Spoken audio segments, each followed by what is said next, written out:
Hi everyone, it's Monday. It's history, no football. I suppose, like, you know, someone's bound to come on.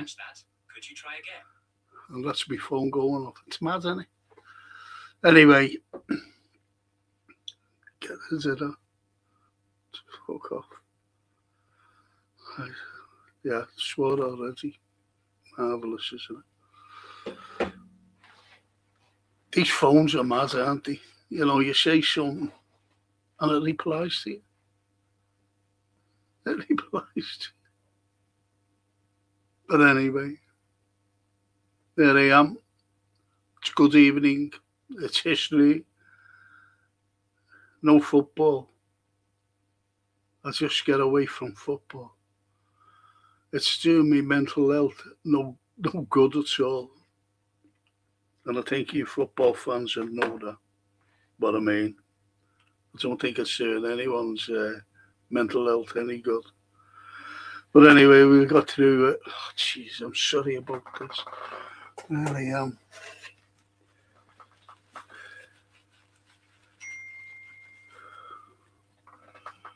I've just had a message off Jason. See what he says. Oh.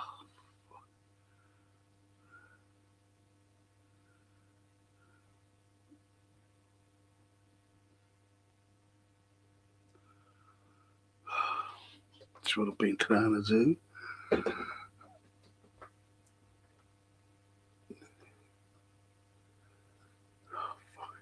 Excuse me here, people. I'm just trying to do something and I can't fucking do it. It's doing me head in, to be honest.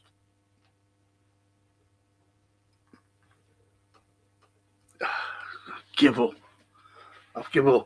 It's a history thing that I wanted to turn over to, but I can't. Tried to do it, couldn't do it. That's the end. So.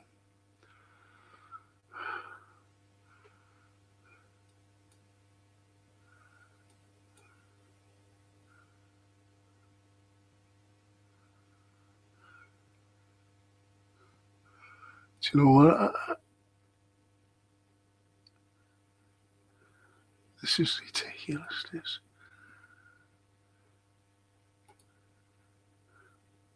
Can't get the comments on. There are comments and comments, and I can't. I've only got Gary's up there. Look. Tell you, Frank, me Scouse mate. Slot, I don't. Isak won't cut it at Liverpool. But you do. I've noticed you before doing like these mad little words, mistyping them deliberately, might I ask. Oh, may I add, deliberately.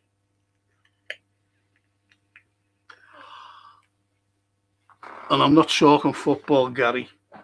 Fed up with it, mate.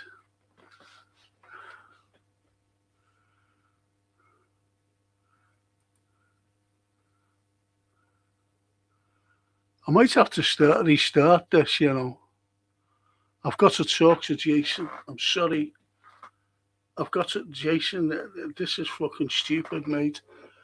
If you're listening then, give me a ring. I don't want to ring you. This is ridiculous.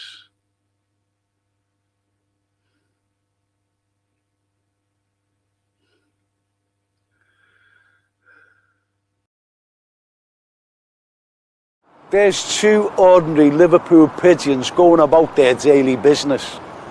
There are two other birds that overlook our city, and believe you me, they're not ordinary.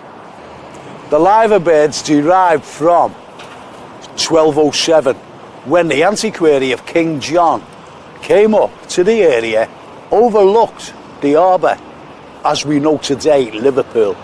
He went back to King John and said, claim it for the realm, this piece of land, because nobody owned it. So King John said, what's there? And he said, well, local people who are fishing call it the pool. He said, well, is there anything else there?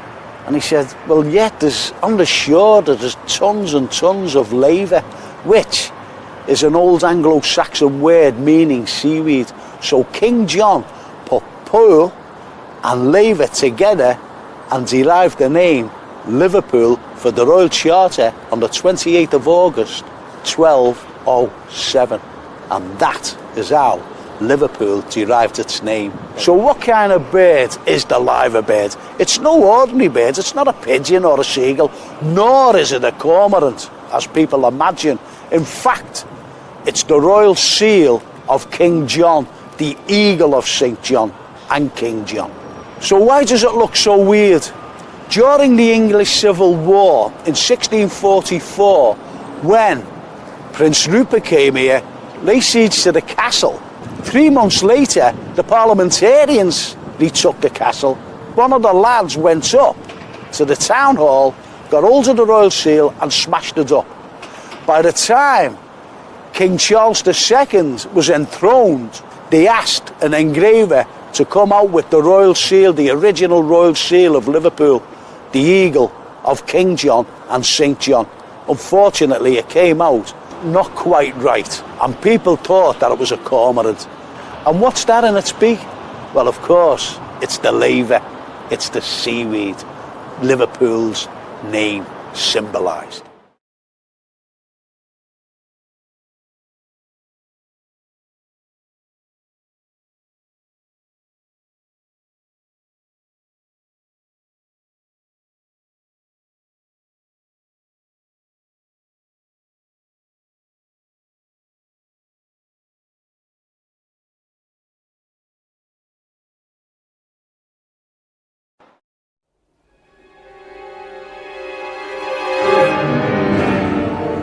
This is Hope Street, the only street in the world where you have one cathedral at one end and a cathedral at the other end.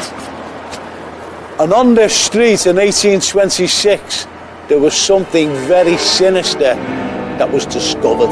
John Henderson was a Scottish merchant, but was he? Because when he came to Liverpool, he said that he was a fish oil exporter. And he hired a cellar based right here in Hope Street. Mr. Henderson was not involved in the fish business. He was involved in a very, very lucrative body snatching business.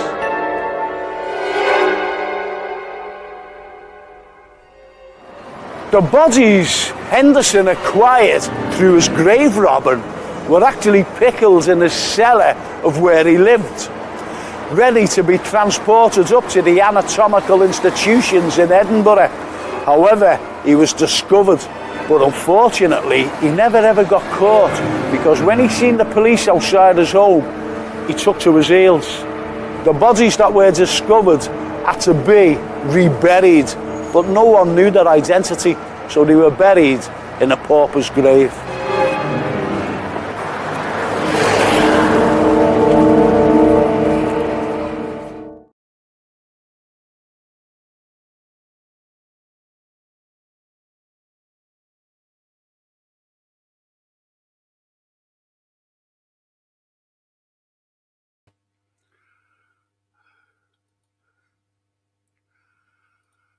Sorry there, it was on the phone to Jason. I'm sorry about that. Sorry about the little hiccup. Completely my fault as well, you know. Well, not really. I'm not technically minded, and I can't get my big monitor on, you know, that I watch the football on. And normally I put me map on. Put my map on, and I can't get it on for some reason. It's nuts, isn't it? But anyway, it's history tonight. It's no football. Getting away from football. Doing football tomorrow night. And we'll all be moaning again. And that's all we ever do. Is bloody moan. That's all that I do anyway. And I get called a moaner.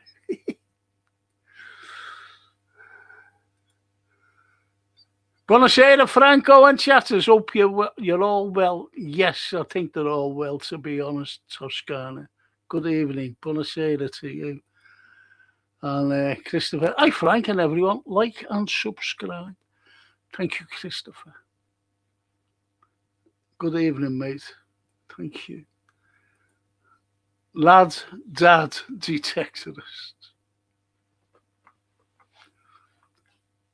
He goes around with one of those little machines, you know, on beaches, finding things, you know, like Roman coins and things from the future, you know, like watches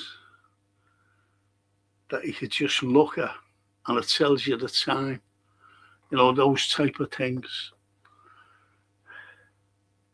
People don't realise that the first wristwatch to come out, if you know, you know. If you don't know, I'll tell you.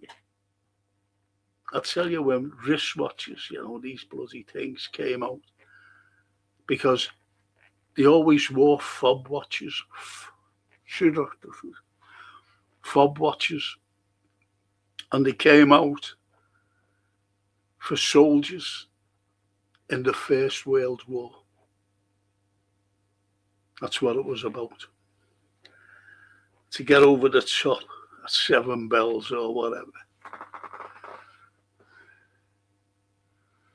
Mad, innit? And lad says, hello Frank, hope all is well.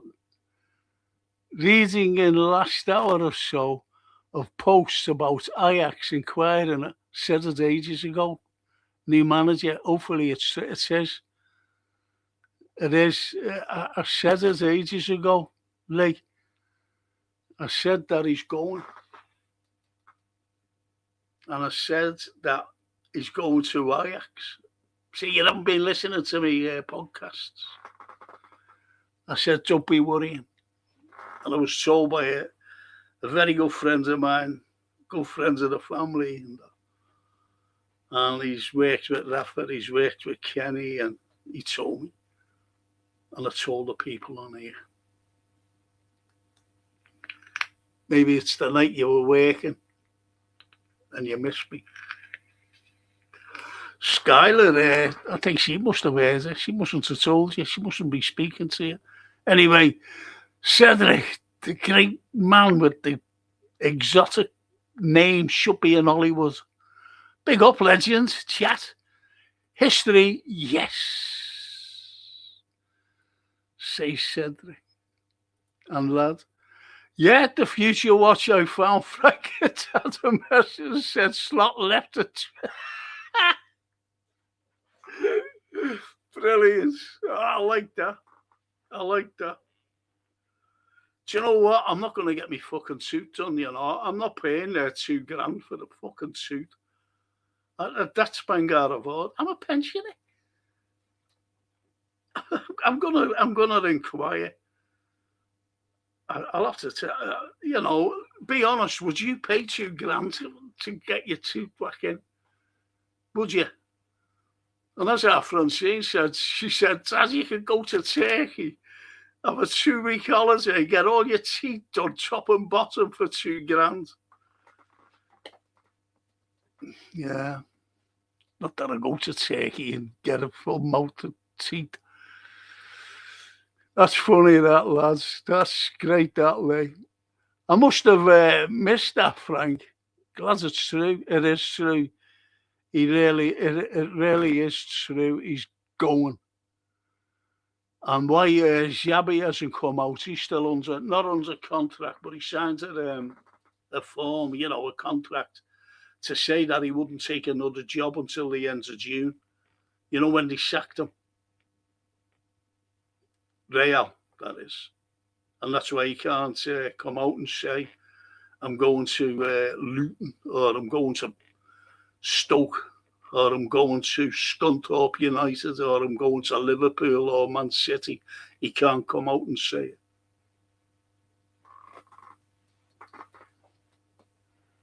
Know what I mean?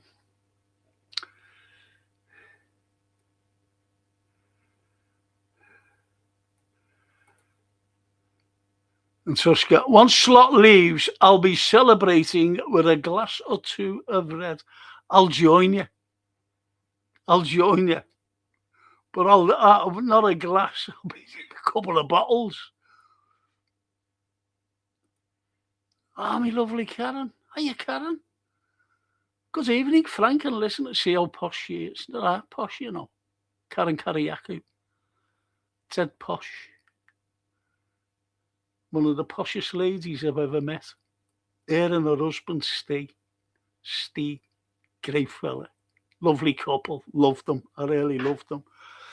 And he says, must be something wrong there, Frank. 2K for 1-2. No way. Daylight robbery. Yeah.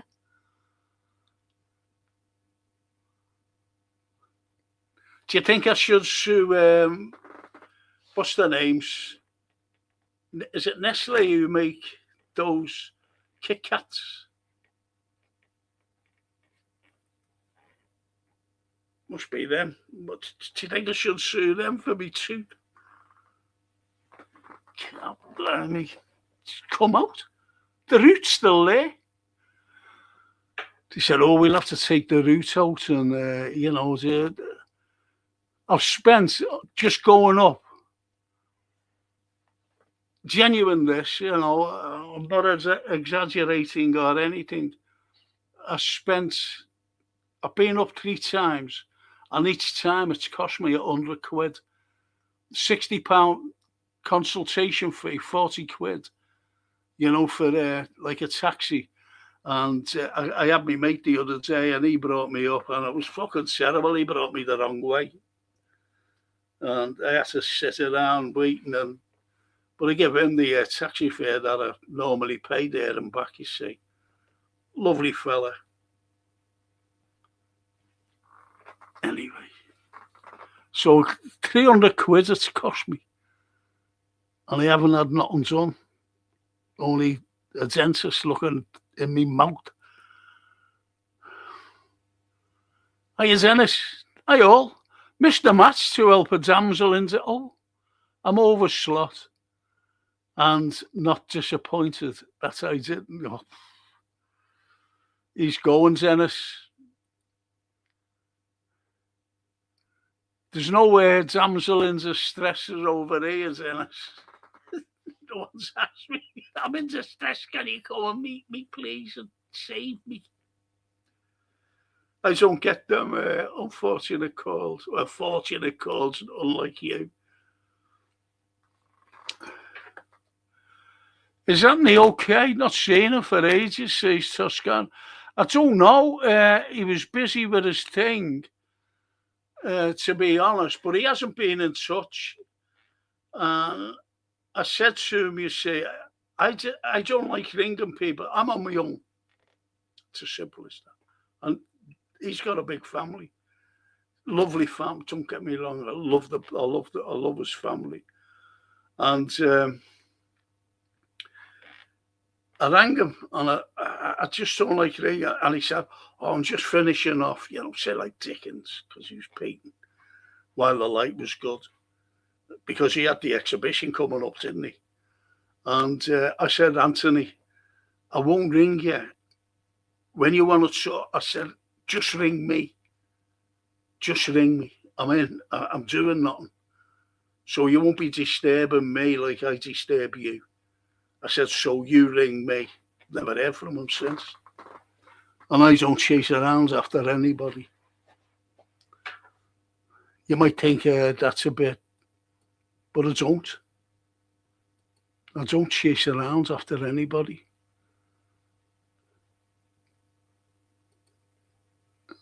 Imagine if Salah stayed, if he left. You know what will happen? He'd have to sign. I understand what you're saying there, Lee, because what would happen, I'm telling you now, he'd have to sign another contract. You know, he's a free agent now, you see. And he did sign a disclosure so he wouldn't say nothing. That's why he got his free his free to go rather than wait another year. So he'd have to sign for Liverpool again, but it'll be a far reduced wage. And I think Salah will do that. Reduce wage. He doesn't need the money.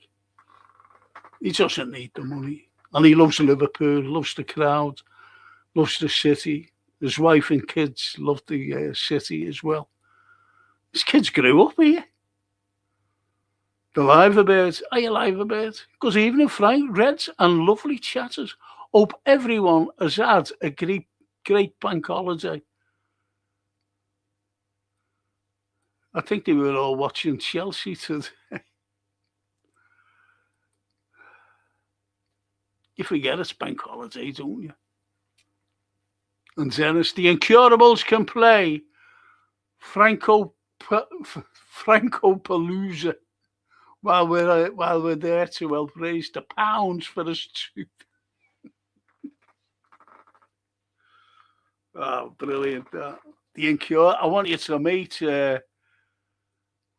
He was supposed to come on tonight, but he couldn't. And that's my sponsor of the Frank Carlyle show. This is Gap Painting Services. And Gap Painting Services,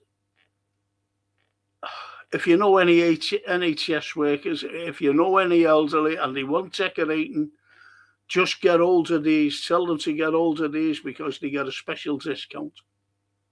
A special discount as our NHS workers and our elderly. Tell them not to struggle painting or decorating. Get them in. Get them in. And that's the best advice I can give to anybody.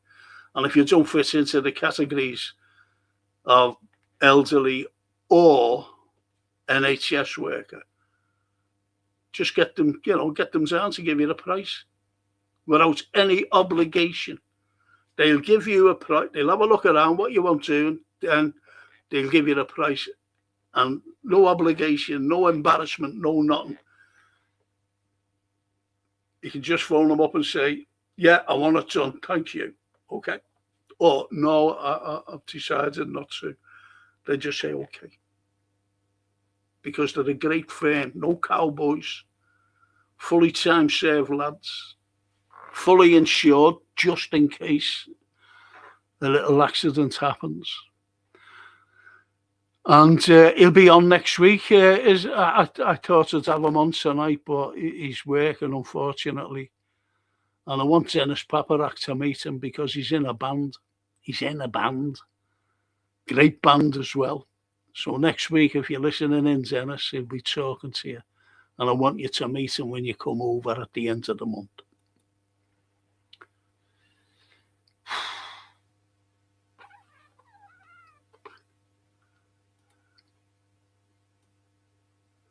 Polo, hi Frank, hope you're well. Oh yeah.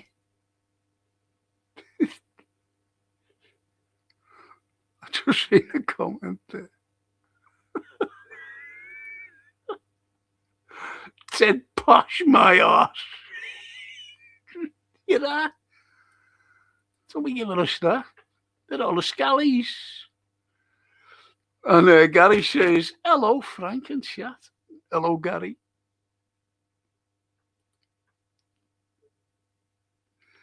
Lay the lad. Frank, when Slot leaves, there will be a bigger parade than when we won the league. Yes. And me and Toscana will be drinking bottles of it. Red. Evening, Frank and chat. Hope you're okay, says Linda Ellis. Little Lynn, yes. And Karen says, my Steve eats 2 Kit Kats a day. No more. These were the chunky ones. Because I always got a chunky one when I went out shopping with Francine. And she came in with an Easter egg. And I must have been like a fucking year old or 2. And I had one of them chunkies. She said, I know you like them, Dad. So I said, okay. And when I got it, it was dead hard. You know, I was even trying. I thought, fucking hell, this is hard. So a bit into it, 2 came up. From the root. The root's still there. So I can't really give me me smile, you know, the famous Frank smile. Fucking famous Frank smile. Gary, yeah, I've heard that fried Mars bars, yeah. I've heard that before, but fried that. And Lindsay says, Jesus, that's outrageous. Do you mean Karen Karayaku being posh? It's outrageous, Karen Karayaku's posh.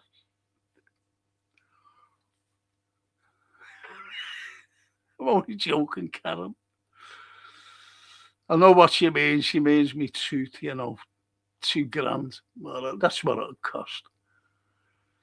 We still play good. I reckon we would have won at Anfield, says Gary Rigby.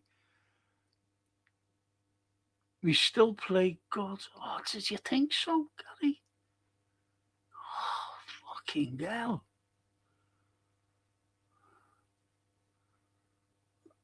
We would have beat them at Anfield because they're hopeless anyway. Man United. Can everyone use caps to help? Frank said, thank you. Thank you, Lynn. Because I've got my reading glasses on. Because I can't see properly, you see. And I've got the cataracts, as you know. I think I'll have the cataracts and chips. How about that? That sounds nice, doesn't it? What do you want for your tea? Cataract and chips, please. Ah, Jules. Hi, Frank. Oh, this lady has done so much for... Well, poor Dad died and he had loads of stuff. You know what he's got over the years. And I'm talking about historical stuff. And she sent me them, you know. Loads of stuff. Beautiful. So Dad was at, you know, an historical, how can I put this? Hoarder of history memorabilia. And she sent them. Just like the last tram, the ticket of the last tram. Somewhere here. Lovely stuff. You know, things like that. Really. Thank you, Jules. And your hubby, by the way. Good regards to him. And Cedric says, podcast on history of Frank's tooth better could tell some stories.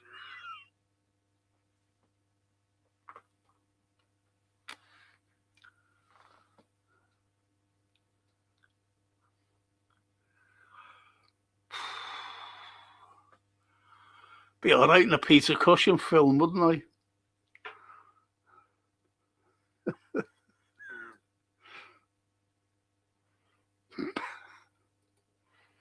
Gary says, I forgot about it myself. Like, I keep thinking it's Sunday. Yeah, you mean bank holiday? I think bank holidays, you know, I think the likes of us now, I think they just bypass us, don't they? Don't even know. And Lindsay says, I will get them into my paint. I'll get them in to paint my house this year. Oh, that's Gap. Thank you. Len, thank you. I'll tell, well, you can tell them next week because he's on next week. There's Andy, you know, who owns the firm, by the way.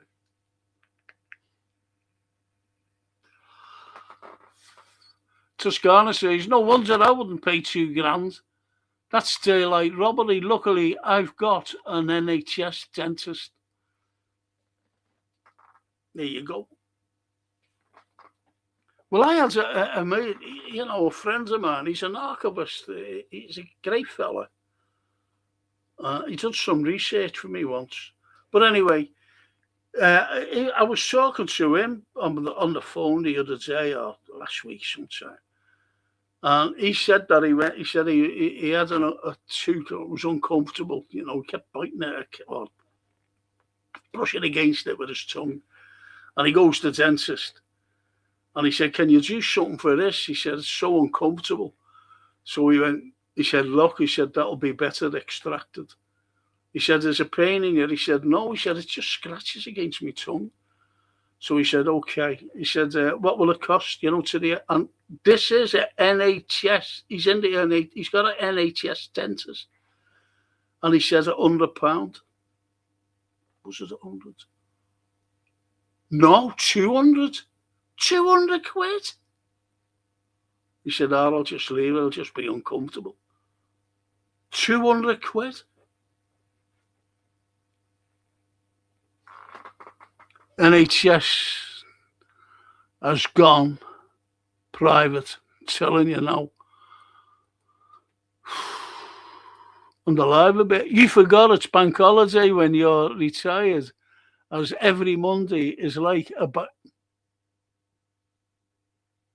going to kick your head in when I see you live a bit. Every day's like a bank holiday. And Dennis says, "Oh, about Andy, yeah.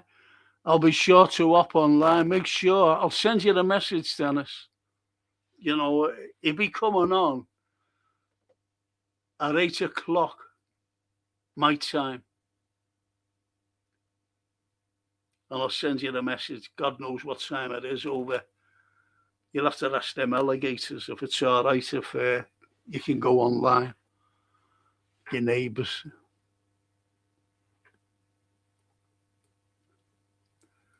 Linda, when Slot leaves, who's up for a whip round to send him off at speak? Oh, he wants to go from Manchester. That's where he is today. Would you believe he went yesterday? That's where he is. He's in Holland. I got told that. And then says, "Let Anthony know we're getting a Banksy exhibition here in Tampa later this summer, August. Already signed up." Go away. Really? That'll be good, that, Dennis. A Banksy. And the live to Dennis says, "Are you still up for pies at home baked when you're..." He'll be up there for that, yes. Yeah, he'll be up for that live a bit. "I'm a hoarder of old records," says Gary.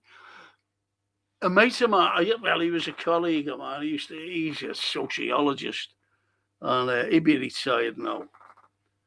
And you should have seen the memorability he had of the Beatles. I had an album, and I said, "Yeah, you can have that," because he's a great Beatles fan. Because he showed me his, I couldn't believe it. Should have seen them. And I'm talking thousands of pounds worth of memorabilia. And my memorabilia got, destroyed by an ex-partner, shall I say. All burnt. Didn't even know. In a bin bag. Ash. But anyway, that's by the by. And so I had an album. And you see the lads, I forget what it was called. You see the lads, and two of them have got the back to the camera that was taken. The picture, just an ordinary picture, by the way. It wasn't like, posing and sitting there, whatever, standing there. And it was just taken, and it was taken in some house. Looked like a house anyway. And you see Paul and Ringo standing up, looking down at the two lads. That was, and you just see the backs of their heads. And that was John Lennon and George Harrison. Think about that. That was before, Lennon was dead then, but not George. And I said, look at that, isn't it funny about Lennon? I said, yeah, you can have that anyway. Never see him now anyway. Nice fella. And Dennis to the lad, staying near Sefton Park, we'll sort something out for the pies. Well, okay. I watched the under-17 girls in Ireland versus England this afternoon, and they played better than our lot. My mate's niece said, "I'll go away." Not lovely. And Gary, I'm near Sefton Park. I call it my God.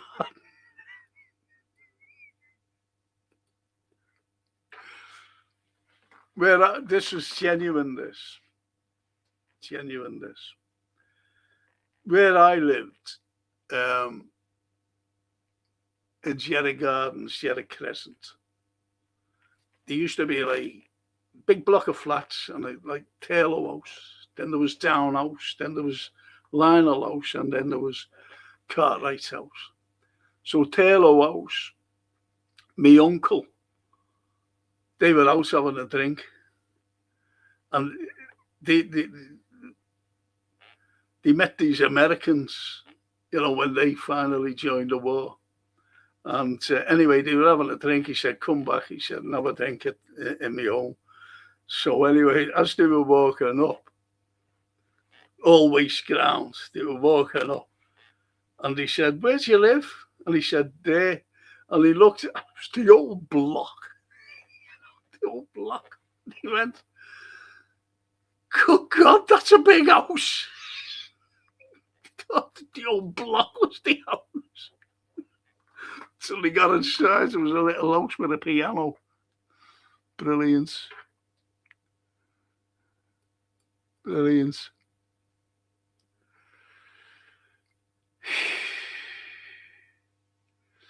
No bank holiday here until 3 weeks from today, just before I head overseas to Paparak. Nice, Gary. We'll be almost next to St. Michael's. All right, okay. There's maybe we can meet up in Lark Lane for pints. Yeah, Lark Lane. St. Michael's in the Hamlets. That was I'll tell you something there, Steve, Dennis, I'm sorry. St. Michael's in the Hamlet. Just call it a building for the time being, right? A building. It was the second building in the entire world to use an iron infrastructure in 1816. In 1814, the first one to use an iron infrastructure was St. George's on the Hill in Liverpool, and it was the same architect and the same chap who provided the iron, John Kirk, the Mersey Iron Foundry, and it was Thomas Rickman who was the architect. He wanted to use something different. He didn't want to use wood, and he asked Kirk, "Could you do it, to give it strength?" He said, "Yeah," and that was it. The very first iron infrastructure building in the entire world. And St. Michael's, where you're staying, built by the same architect, was the second. St. Michael's. Go in and have a look at it. Little bit of history for you. If you go in. Linda, my school friend has a book about Liverpool. She put the 1700s book in auction. She thought it would raise about 30. It sold for 350. Go away. I think I'll sell mine then. I've got a few good ones. You wouldn't get any better than this. But it's good. The cover's messed up. But if I take the cover off, it's like in pristine.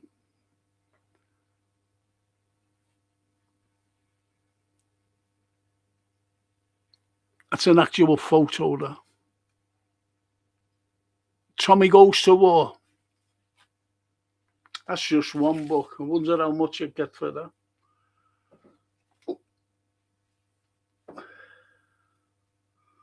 Loads of them. The old mate, Steve Mulholland. Hi, Frank. I was on the Mayday March today. It's the centenary of the 1926 general strike. Some woman was shouting, "You should be ashamed because 2 Jewish people got attacked." You should be ashamed because 2 Jewish people. Didn't she shout, about what's happening in Gaza? And the thousands of people being shot and blown up. Didn't she shout anything like that? And the general strike, when they sent again armed troops up to Liverpool, and there's pictures of tanks on St. George's Old Plateau and big guns.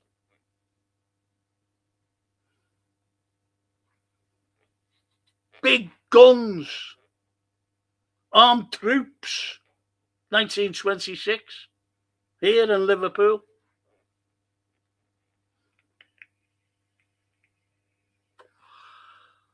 Should be ashamed. What the fuck is that? Jesus, it's going worse.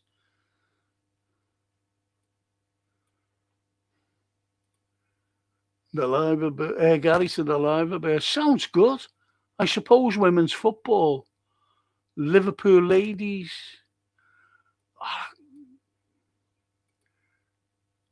Smithtown Road, Ullet Road, side of the park. Yes, Gary, said Dennis.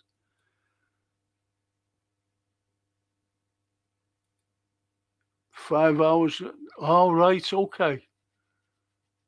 So it's 25 to 3 there.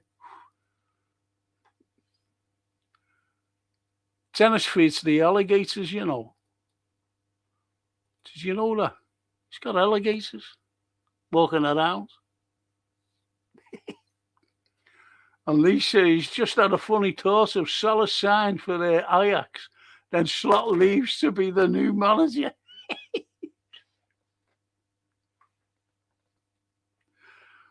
Mad that, innit? But the way the Wales is, it would nothing to be surprised me. Nothing. Scott McSloy. Hiya, Scott. Evening, Frank. Evening, Scott. Good to see you. The live a bit. God blimey, you're all talking to one another. To Linda, the only whip round I'll contribute to when Slot leaves is the case of Barallo Fund. Barallo Fund. He can pay for his own taxi. I could have put the effing words in there, couldn't I?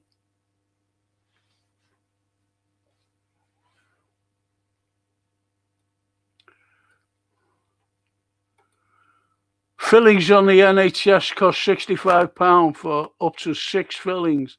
Private dentists charge £100 per filling, says Christopher. £2 for that, mate.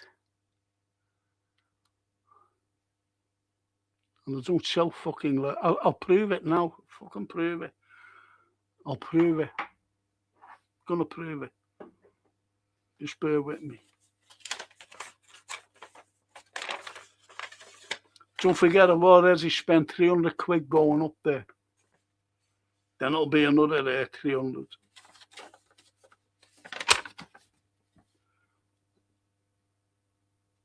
Can you see that? Can you see that?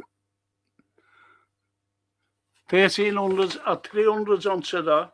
And by the time I go again, this Friday, it'll be another 100 quid I'll be paying. It'll be over £2,000 when you add the total up. £2,000. And that's how much you'll cost for that tooth. Fucking nuts.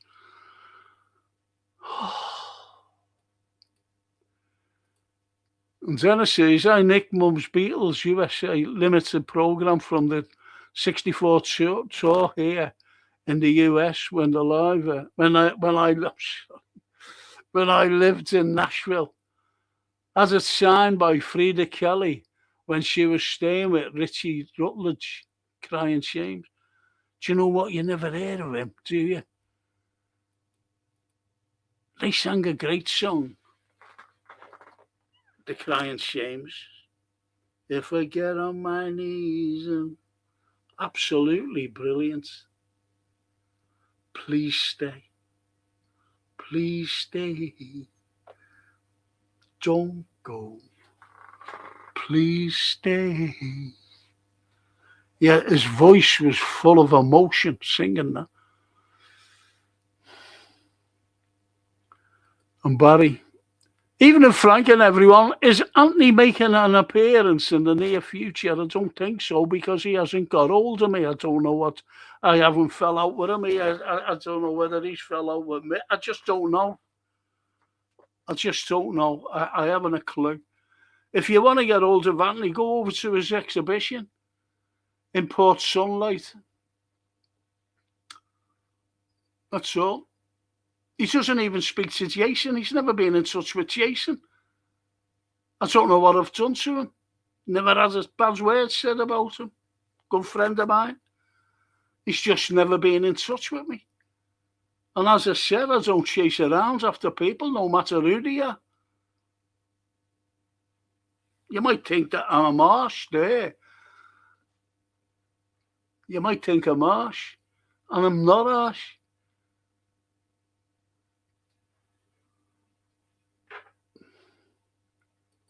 The lovely little Donna.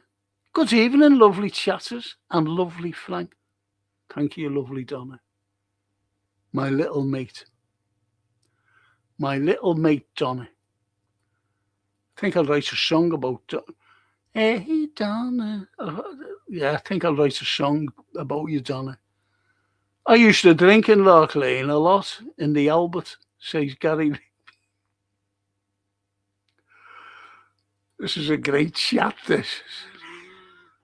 Good evening, Mr. Carlyle. Good evening, Mr. Fitzgibbon. Nice to see you. And Donna says, I'm just making a pan of scouts looking out for at the river, looking out at the River Mersey. That's got some. People don't realise what the Mersey is an old Mercian language, because we used to speak Mercian language here, you know. Until them dirty Vikings, them Romans and the Vikings, you know, they all came over speaking Latin. And we used to still learn Latin in school. Anyway, and the Vikings came over. Then the Normans, then the French started to come in. No wonder we speak with I don't know what we speak like. And then the Saxons, you know, the fucking Saxons, get in there, all those Germans. And we actually speak with a low German, what you call a low German tar. Because we're Germanic, our language. Not English, it's Germanic. Schweins. So, people, it's hard to believe, isn't it? But that's true.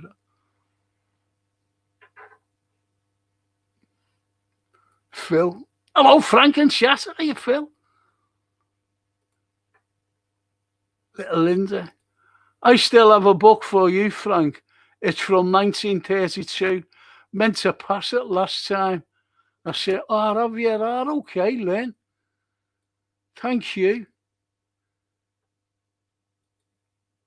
And Janet, hey, Frank. Good evening. Good evening, Janet. And Lark Lane, love it, Gary, says Janet.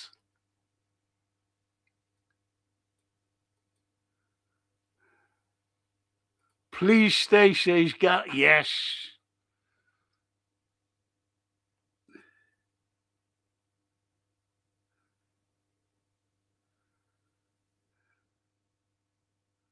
Oh, that's lovely, that, Lindsay. Thank you.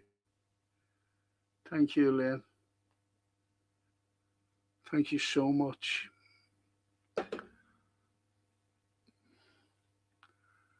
Yeah, Please Stay was one of the greats.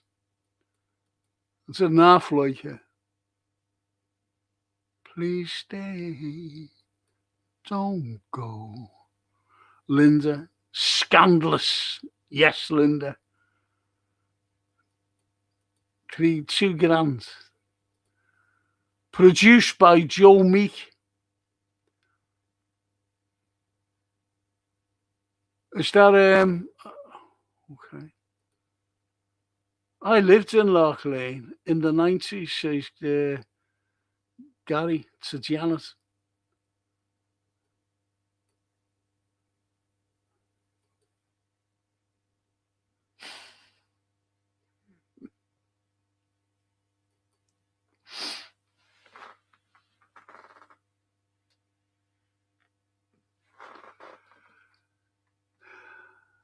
Azar Hassan. MJ Azar Hassan. And he says, Onslaught, out. Out. And with us being, with this low German tar, speaking of it, a low German tar, which is now Germanic, our language, the English language is Germanic, low tar. It'll be onslaught, house, rouse, rouse. Yes.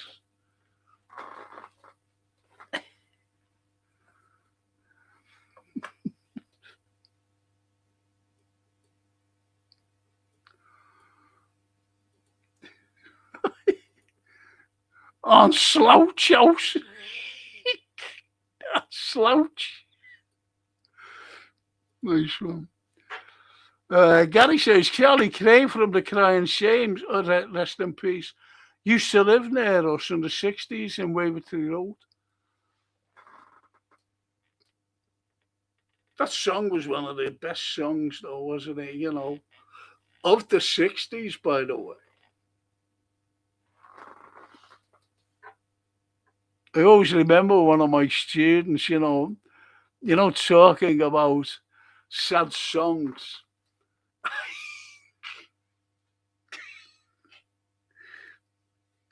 And he needed, I gave him an extension on his essay, but he had to have it in. And he came in, this day. And I said, listen, you've got to have it in. I said, go home and get it. He said,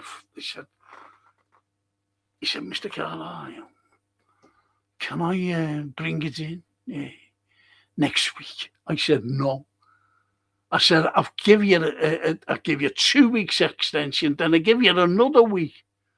I said, what are you doing? What you do? I said, go home and get it. And he said, oh. And his eyes filled up. It's true, this. His eyes filled up. And he said, if you give me your address, I'll bring it to you tomorrow. I said, please let me bring it tomorrow. He said, I'll finish it off tonight. He said, I'll finish it off now. I'll go home and finish it off. Please, please. Because he had to have it in. And I was getting into trouble. And anyway, I said, yeah, there's my address. You come down. I shouldn't laugh, really. So anyway, he came in. We're talking about sad songs, aren't we? So I said, yeah, I'll come in. I brought him through to the kitchen. And he had the radio on. And he said, yeah. I said, about time. I said, I couldn't wait till next week. I said, you would have failed and everything. I said, but thank you. I'll bring it in on Monday and put it in for you. He said, okay, thank you so much. I said, did you have problems doing it? Because I had to ask. And he said, I broke up with my girl. I said, you what? He said, I broke up with my girl. And I went, I said, I'm sorry about. He said, I was broken hearted. I'm broken hearted. So anyway, I just sat back. I said I had the radio on. And I sat back and I thought, what did I say now? And before I could turn the radio off, have a guess what was playing? Have a guess.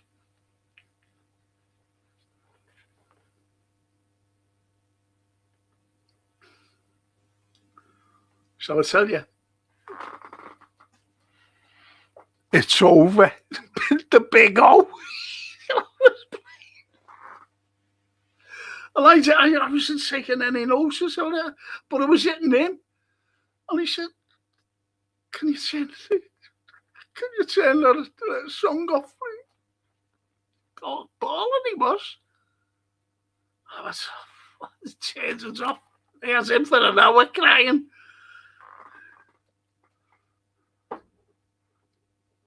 It's over.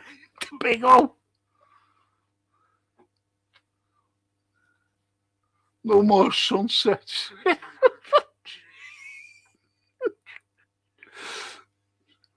Oh, great. Frank, I cannot wait for you to write a song, my own song. Whoopee. Yes, you and I done it. Hey, Donna. Does that sound okay, Donna, for the start? Do you know who Keith Weinberg says to you? Oh, come on. I'll let you talk to one another. I'll just, Frank, I was born on Hector Street in Kirkdale, then moved to Netherley when I was 3. I now live in Moot. Oh, do you now? So you're another posh fella, are you, George Fitzgibbon?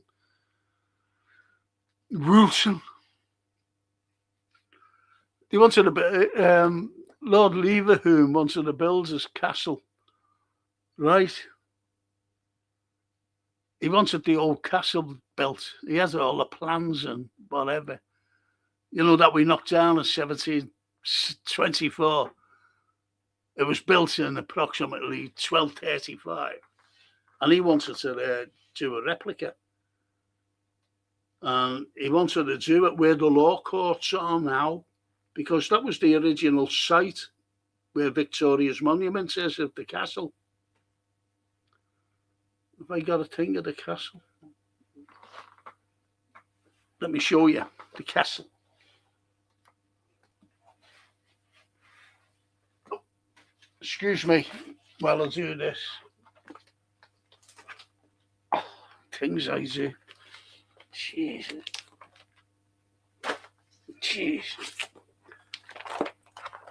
That's the castle there, look. Right. Well, that's on the Victoria's site today. So, yeah, where the law courts are. So, he wanted to build it.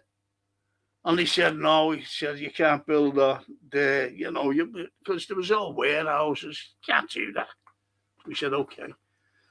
And then he did a due diligence down in Wooton. And he said, can I build here? Because it was all, he said, I'll buy the land. And he said, no, it's earmarked for housing.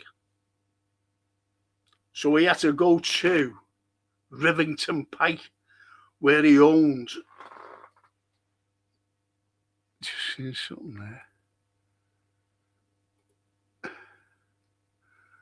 There you go. That's, believe it or not, that's Rivington Pike. And that's an aerial view of the castle that he actually built up there. It was a ruin. I've got photographs somewhere. I'm not getting them out again. But I took my students up there and showed them around, took a few pictures. But Jason went up with his little grandson. I should see the pictures he got. But he took them absolutely fantastic. And he built it there. He built it on his land. Liverpool Castle.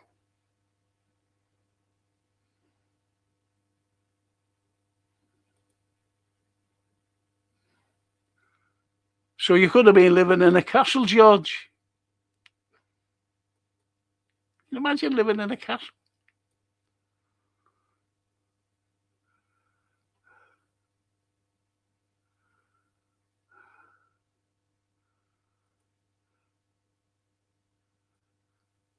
And Lindsay says, I just looked at my dentist's price starting $850 for what you need. Oh, go away. But do you know what it is? Lindsay, do me a favour, please. Send me his phone number. Please send me his phone number. And I'll give him a ring tomorrow.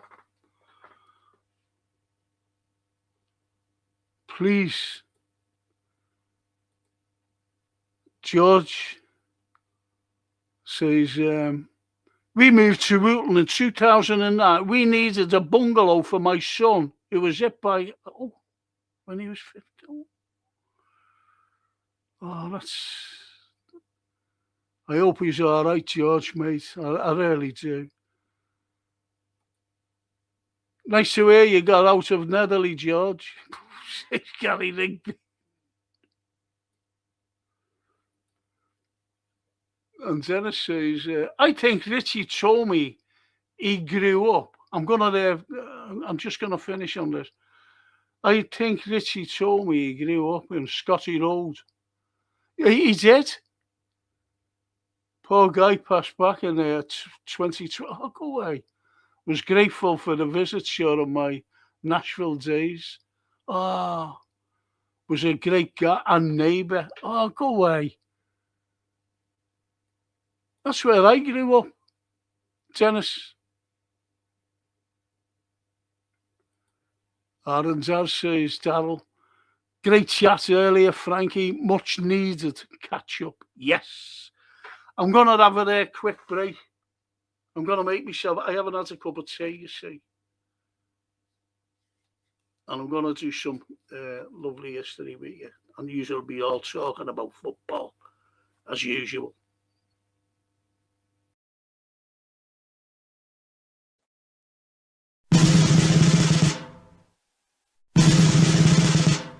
This is the Cathedral of Christ the King, and it seems like a second home, along with the Anglican Cathedral. But every time I come here, we seem to learn a lot more history, and none more so than a person that was actually born on this site. People sometimes term loosely individuals as heroes. So what does an individual have to do to become such a hero? Let's go back in time and picture this scene. Thunder and lightning. A young girl running through the streets of Liverpool, heavily pregnant, banging on the workhouse door right here. The door opened. The authorities didn't realise that this girl was heavily pregnant. She collapsed, and unfortunately she died.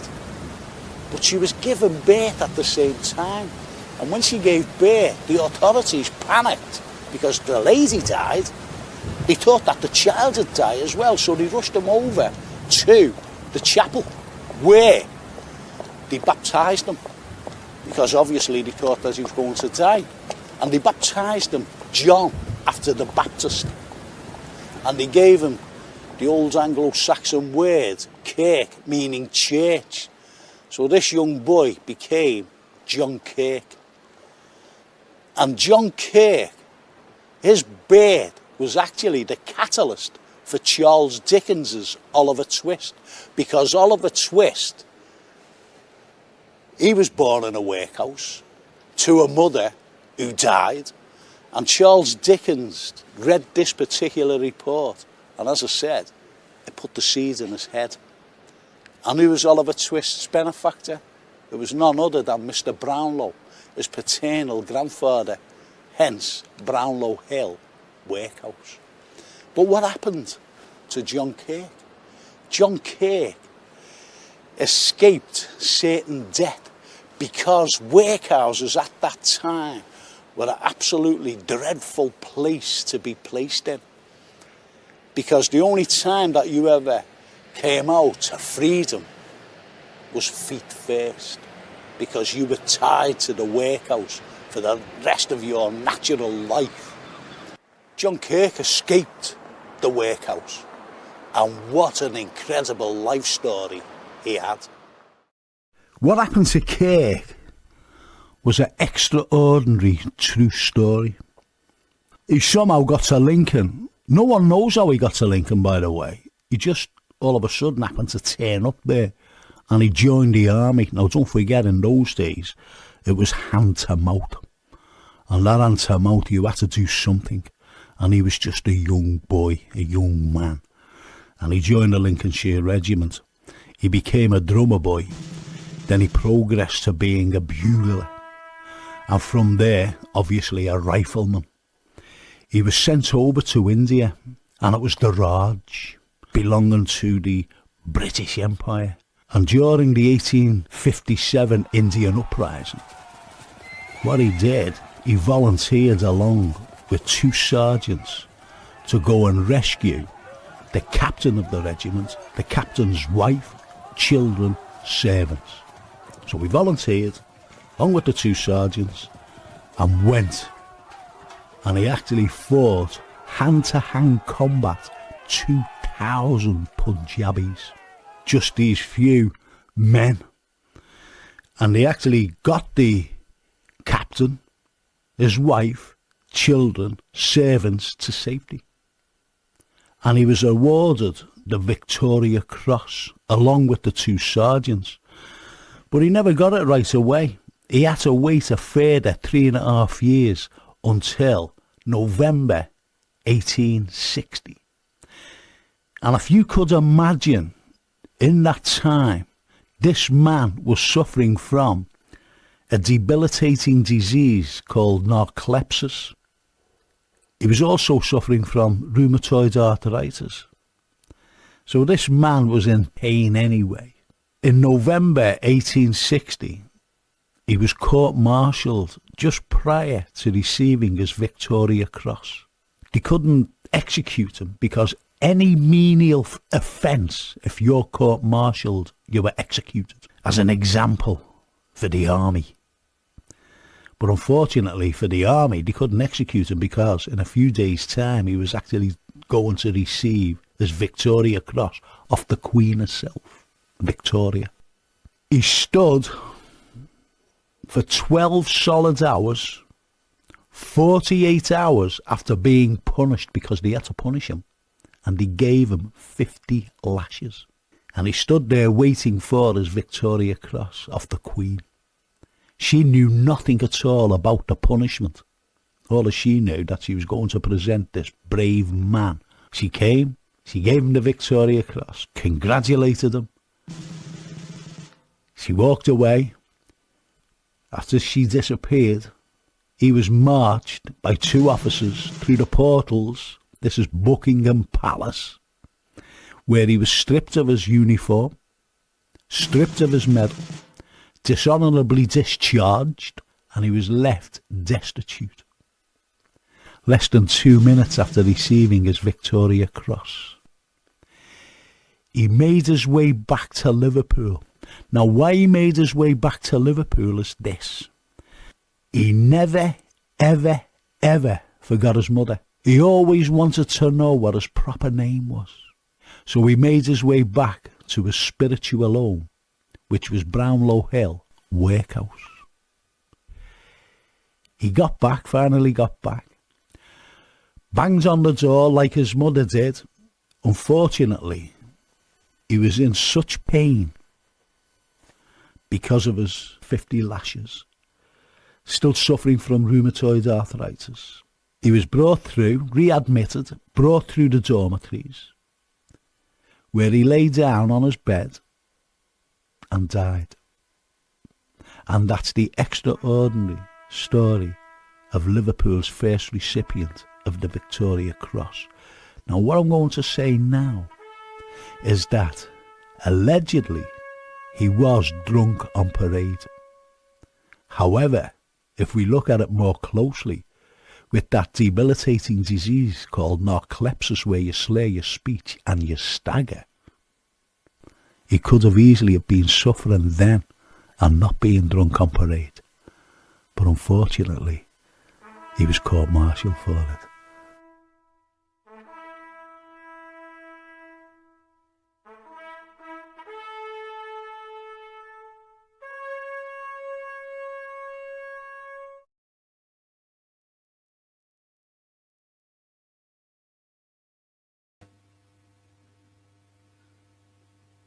What do you think of that? What do you think of that? I didn't know he was putting that on, to be honest. I don't know what Jay puts on, when we have a little break, maybe a cup of tea. Yeah, great man. Recipient of the Victoria Cross. And born in a workhouse. This is what he had to do in the middle of his life. Went back to the workhouse because he was destitute. And then he died. Same workhouse. And he never ever found out who his mother was or what his real name was. Shame. Ironic.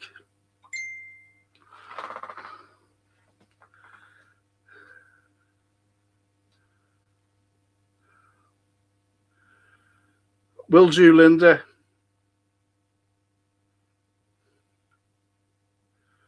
Will do after the show. Can't do it now. But I'm very slow at texting.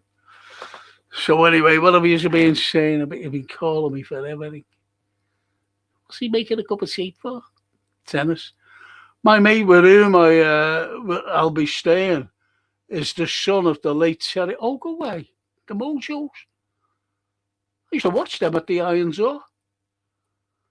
Got my mojo working. Yeah, I used to watch the Mojo. I'll tell you, Lewis Collins was the drummer. Lewis Collins from the Professionals. The Mojos. Not posh me, mate. Oh, you're hard, George. You're living in bloody Wooton. Wooton. It's down there. When was it? A couple of weeks ago. No, I'll tell you when it was. It was when my mate took me to the dentist. He went through Wooton. He went the wrong way. I said, where are we now? He said, we're in Wooton. I said, what are we doing here?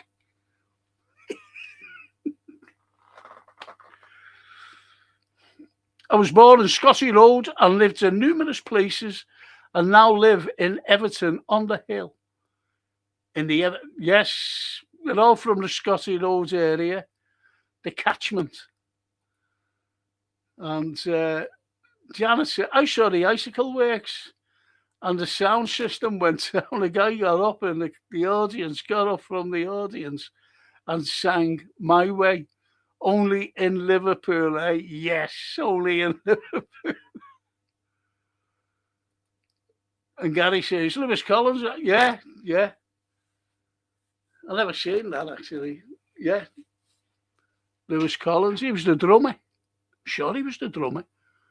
Used to watch them at the Irons Door. And Lassens, he texted us to his Lee Brady, MI6. MI6, this fella. One building I never noticed was on Old Street. It's the Lyceum built, I think, 1802 by Thomas Harrison, I think. Is that still open nowadays? Wonder what it is now. It's been open and shut, Lee. And you're right, it was Harrison. Harrison was from Chester. He was a great designer, by the way. So and he built it. And it started to be built in 1797, and it opened in 1801. It was already built in 1800, one of our oldest buildings, but it opens its doors. Some of the people that went in there was phenomenal who went into the Lyceum. It was a gentleman's club and a library, you know. But some of the people that went in there, incredible people. You know, Americans even. There's a fellow by the name of Nathaniel Hawthorne. Nathaniel Hawthorne, he was the American consul for Liverpool. But he hated Liverpool. He said, they're full of ruffians. Full of ruffians, he said. And he actually went in there. He also drank in the post house in Cumberland Street. Who else drank in there, do you reckon? Besides Charles Dickens and Nathaniel Hawthorne. Do you reckon the Big H drank in there when he came to see his sister and brother, the half brother? Wilhelm Hitler, who worked at the Adelphi Hotel.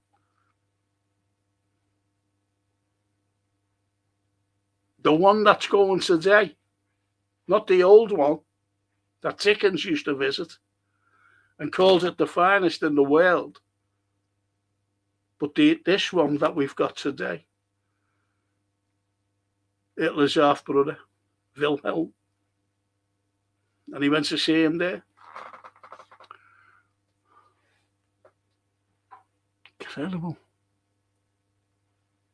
The Liver Bird. Has everybody clicked on the like button? Got to help Frank's algorithm, people. Thank you. Thank you, Liver Bird. Really appreciate that. Really do. And Gianna said, I used to love climbing Rivington, the Pigeon Tower, and the old gardens and views. Did you go to the castle? That's the main thing. Never mind your pigeonholes. And did you go to... That's the most important thing there. The castle. The Liverpool Castle. Tennis Papa. Terry was recommended to them by George Harrison. Used to see him around the blues and jazz clubs. Don't like jazz, you know. I'm John Lennon. Don't like jazz. I really don't. I can't stand it. I won't watch any films if there's jazz in it. You know, jazz music. Frank, watch YouTube videos about the Masons. The guy posted one a few days ago about Liverpool, the most Masonic Catholic city. Focus on the tunnel vents and Catholic cathedral architecture, symbolic shapes.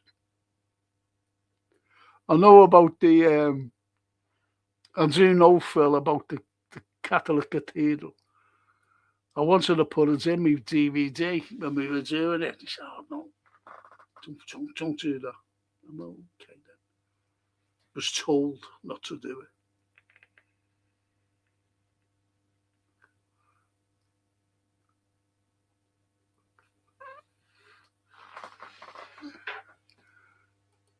And Dennis, you can tell he's a proper American, can't you? To the live. Yes, ma'am, like button hit. Yep, ma'am.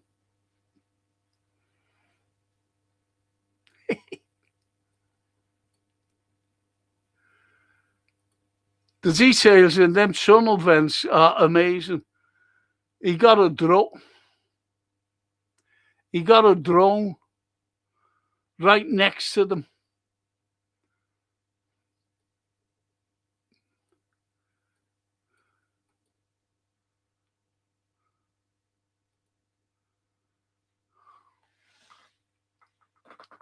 It's amazing, really. It's amazing what's up in Liverpool. but it'd be hard to show. It's hard to explain, you know, when I go out with people, when I've been on my lounge with people, showing them things. I do the history of America. You know, the American influence, the French influence, the Italian influence. And that's what I show. The histories of those. Because they gave so much to Liverpool. Even the Norwegians, the Irish, obviously. And that's what I focus on. But I also focus on little things, on buildings that people just bypass. And they haven't a clue. They really haven't a clue. But I just, you know, point them out and they go, wow, I didn't know that. Wow, I never seen that. That's genuine now. But I don't do it anymore because I can't bloody walk.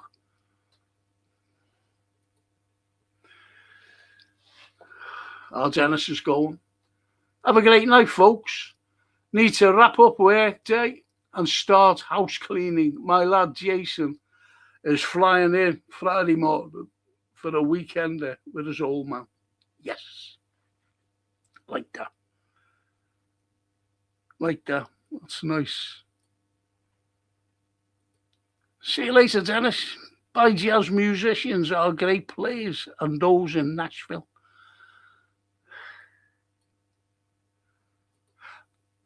And live to Dennis. Good lad. Frank, I visited Rivington Castle a few years ago. It was raining and very muddy, but well, I always, do you know what? It never ever rained, you know, when I went. But it had been raining the night before. And I always said to I think Jason's got them up.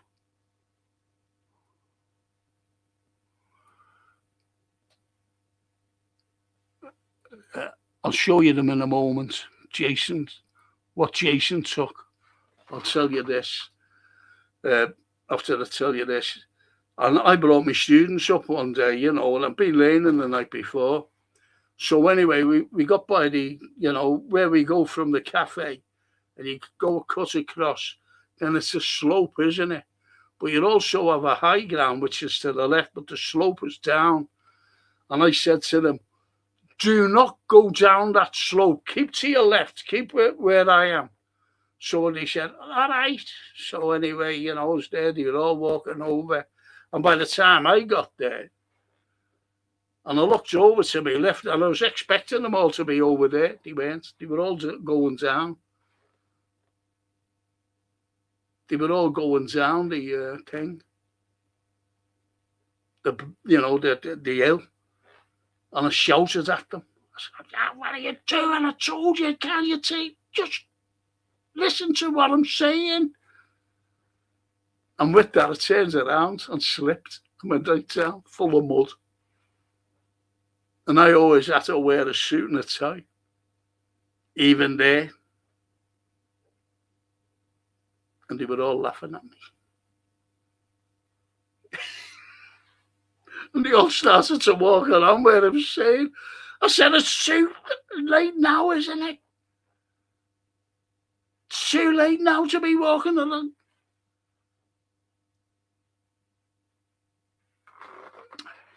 It's that fun times. Crazy days.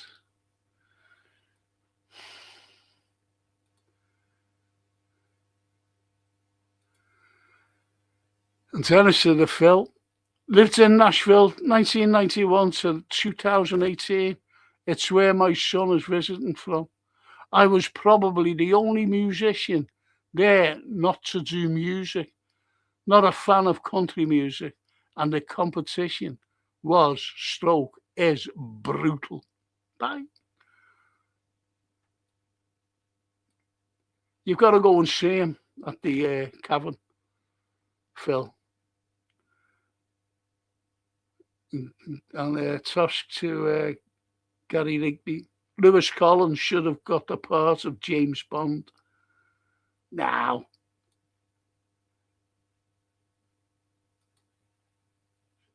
from Birkenhead.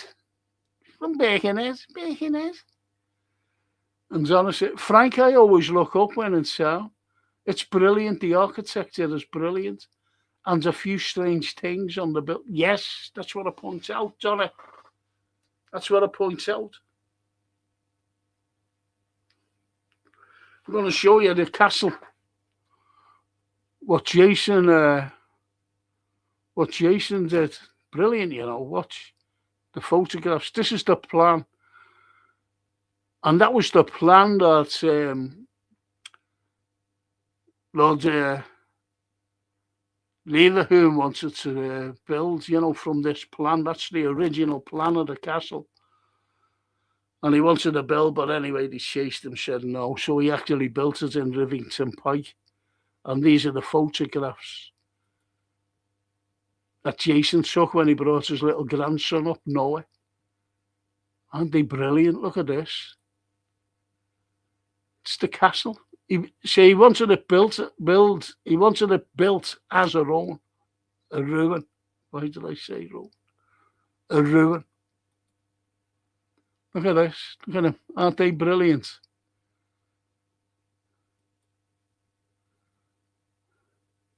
That's a fireplace, by the way. Look at the arches. It's well worth a visit. Look at that. Fantastic, you know. Fantastic. That's a great picture. They're all great pictures. Look at that. Isn't that fantastic? Look at that. Look at that tower.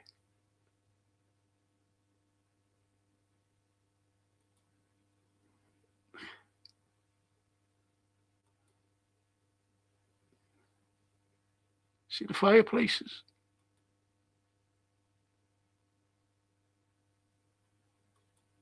Or what Jason took.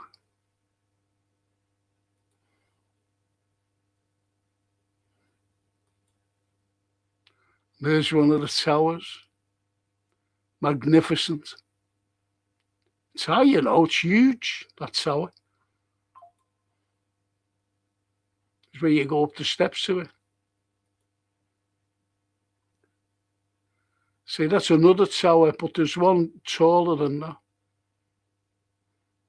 That brilliant. Brilliant pick. Thank you, Jason. Really appreciate it.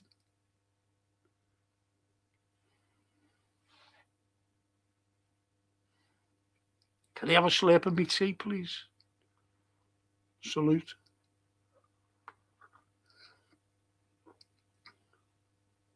The live, see the live in there, look. Me cup.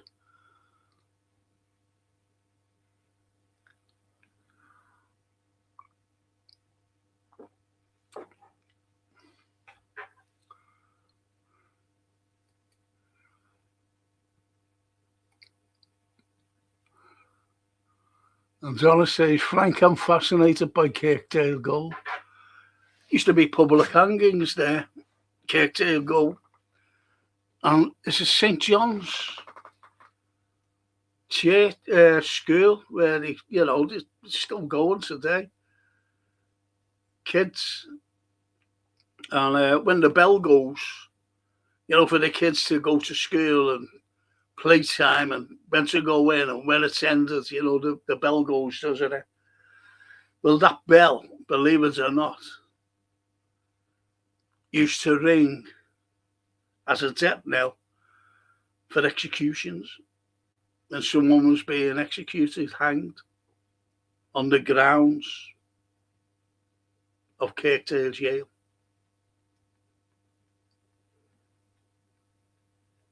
That bell. I was going to go and see the school. I was going to say, do you realise what the bell is? I didn't bother. Might have told me to get lost. And Phil says years ago, hosted some businessmen from there, that there London, hang on, business then from London. I took them to the Wilton show and drove there through the beautiful areas of Liverpool. When he asked which city are we in now, I know it's a terrible. Phil, no one has a clue. No one has a clue about Liverpool, how beautiful it is. Especially, outsiders who've never been. And they're the people who've never been call us for everything. Scallywags and murderers and whatever.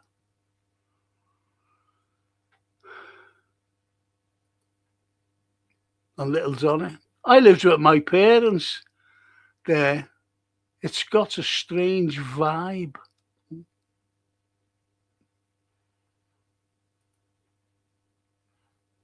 And the liver birds are lovely, little Johnny. I did history walking. I did a history walking tour recently, and there are 101 liver birds on buildings around the city. Who told you that? Liver birds, who told you that?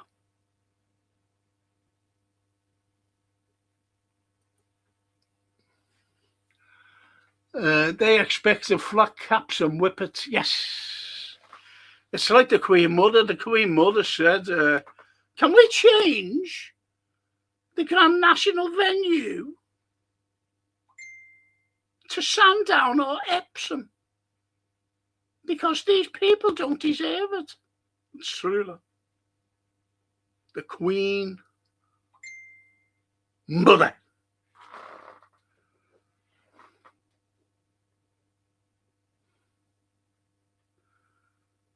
The Queen Mother said that.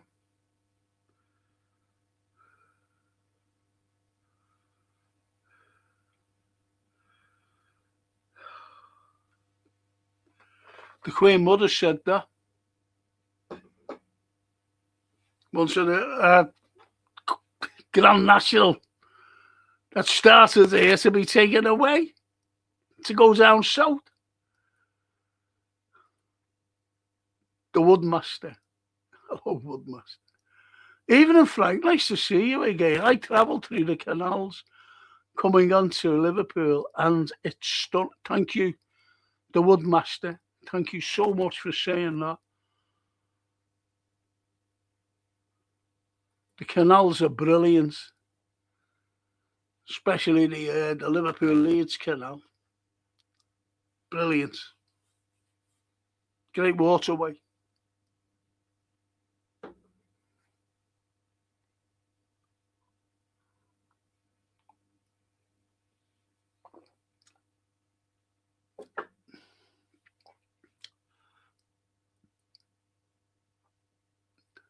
Our city has the most beautiful architecture. And the liver birds. Frank, we counted them. I asked her who took you. That's all. And who said, who took you? Where did you go? So say you went with the blue badge guys. Did they tell you that there's only 4 freestanding ones? Liver. And did they show you where they were? The 4 freestanding ones. What we have in the city. And you took photographs of them all. Well, I could have given you a couple of more. Because there's more.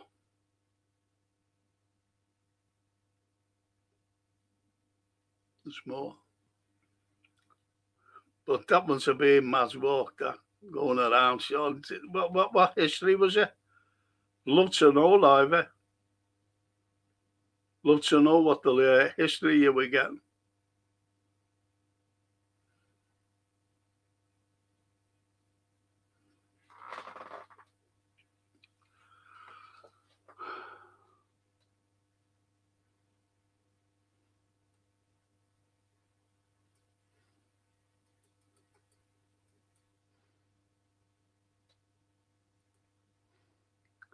Nicest liver beds is above St. Nick's, says Janet, facing. That's one of the freestanding ones. And the Woodmaster, it's my favourite canal coming through Cheshire into Ellesmere Port. And then the sight of the Liver building coming out of the tunnel. It's amazing. No better sights in this country. Thank you. Thank you, the Woodmaster. And Phil says, I was born in a house off Great Homer Street. Dad moved us to the new house. Furniture on a yeah, your dad's always had that. When I told my mate the story, he said, you must have been loads as everyone else had to.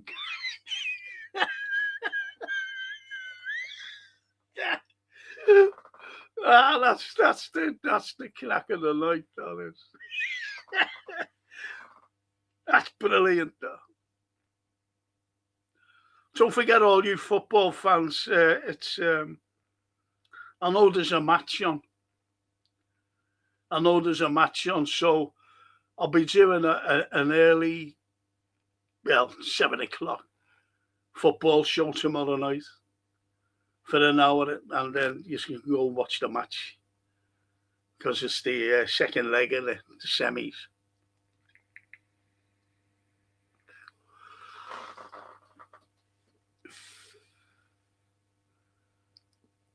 That's brilliant, Phil. You must have been loads of all that's a carried.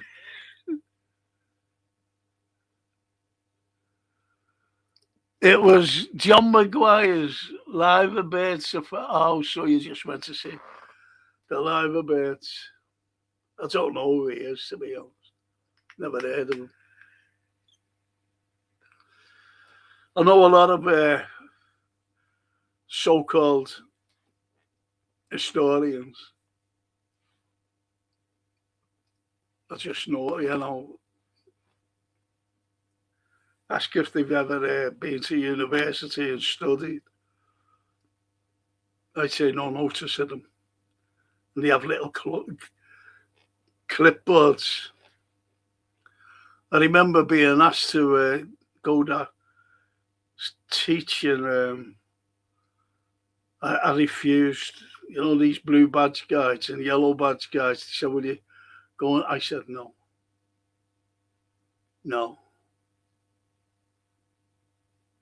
Just told them to go.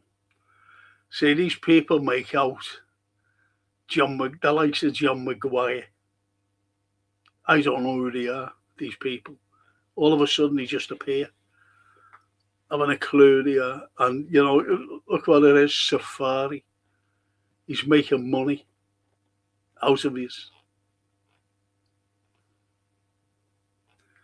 And they can't give you the full, I'm being honest, I'm not being audible, but they can't give you the full history of anything. I could go on his fucking safari.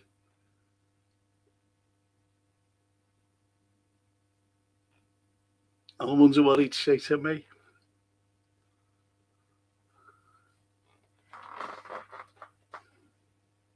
Might think I'm being mean and that, but I've seen too fucking many of them, to be honest. Seen too many of them. I'm talking about slaves being chained up in the city. I've experienced it. I was in Exchange Flags. I'll give you an idea.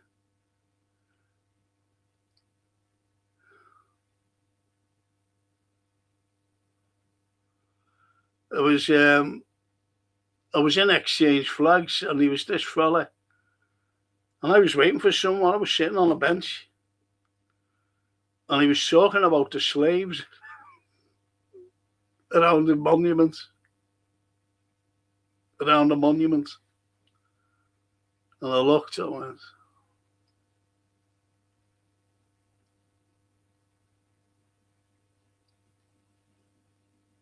slaves. And another time I was waiting for a group of people, actually.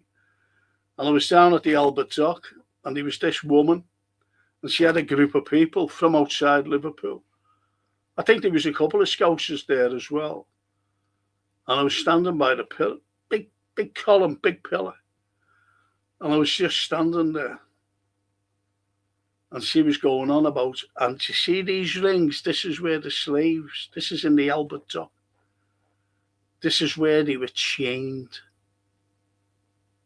This woman was saying to this group of people. And I just went in front of them and I said, take no notice of this fraud. And she looked at me and said, who are you? I said, doesn't matter who I am, doesn't matter. But you're a fraud. Why are you saying that thing there? They were. I said, who told you this? Never mind who told me. It's history. I said, is it? It's history then, okay. I said, so slaves were here. I said, when was the slave trade abolished? What year? And she said, why? I said, well, what are you getting excited for? I'm just saying, when was the slave trade abolished? And one of the things said, I think it was 1806. I said, spot on. I said, have you got any idea when this was built? Any idea whatsoever when this was built?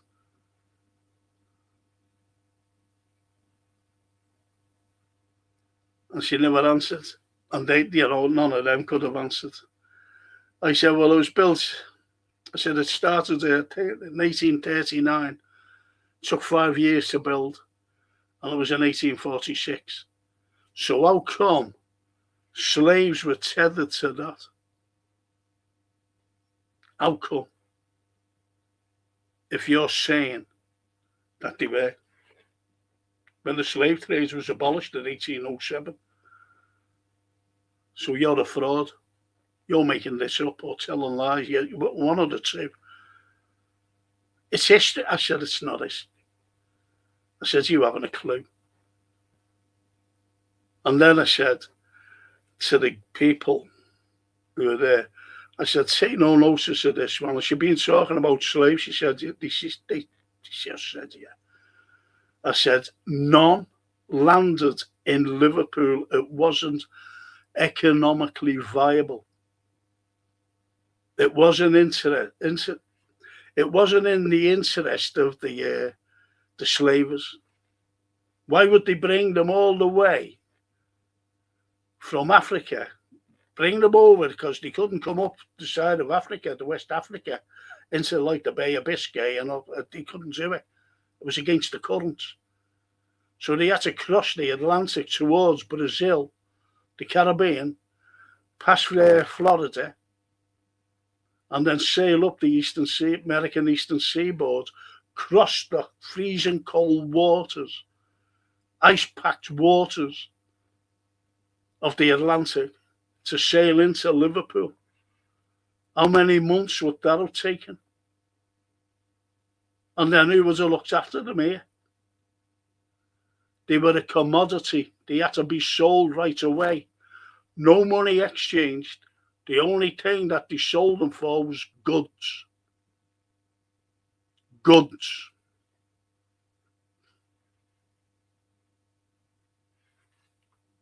And she was just standing there looking at me. And the people were looking. I said, so. I said, I've got to go now. I've got my people there over there. And a few of them came with me. Yeah.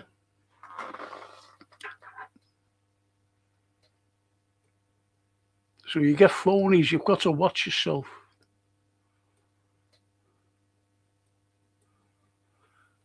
And the Liverbird says, I got my steps in. My Fitbit recorded almost 5 kilometres and it was free. It was only a couple of hours. Very good.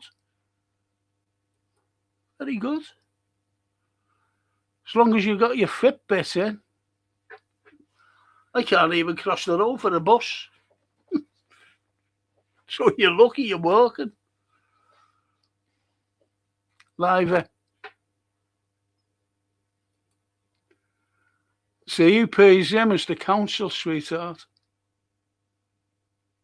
Wouldn't be doing it for nothing. The safari. My Uncle John was a rag and bone man, says Donny. He went to Corinth Towers and picked up a big wardrobe, chest of drawers, dressing table. Then 2 hours in the tenements, up all the stairs. How is that possible? Well, where I lived, where I grew up, in Jarrah Gardens, Jarrah Crescent, you had a top landing. And the coal men, now don't forget, hundreds-weight sacks of coal. When they delivered coal, they had to walk up all that. How many bags you want? I want 3 bags. And they had to go to every house, and every house had coal fires on the top landing. Then the 3rd landing, then the 2nd landing, then the 1st landing, and obviously the flats, where the yards were, where people lived. So they were made up to in that, the flats.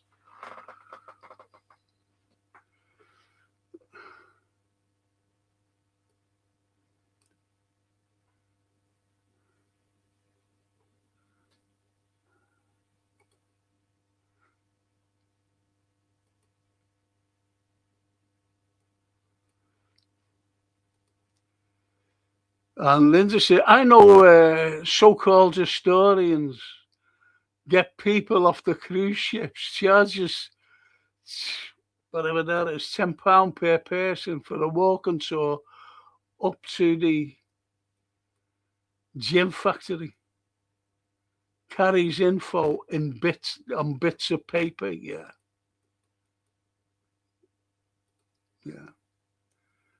And Phil says, Frank, it's amazing that the narrative ignores how Manchester and all the mill towns built their wealth on cotton.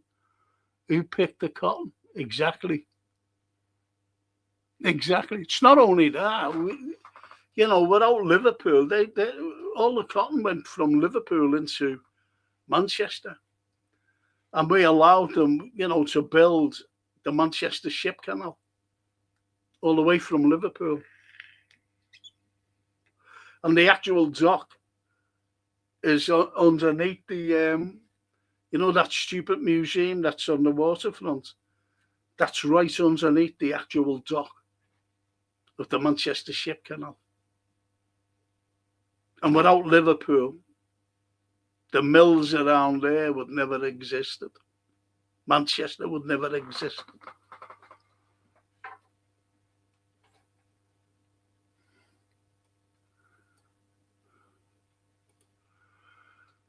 My granddaughter took me on a lovely walk around Reynolds. Oh, beautiful Reynolds. Oh, mamma mia, yeah.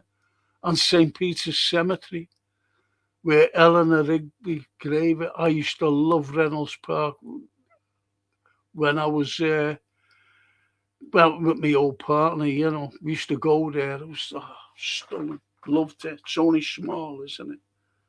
I loved Reynolds Park. And the Orangey. Loved it. I was in love, I was in love.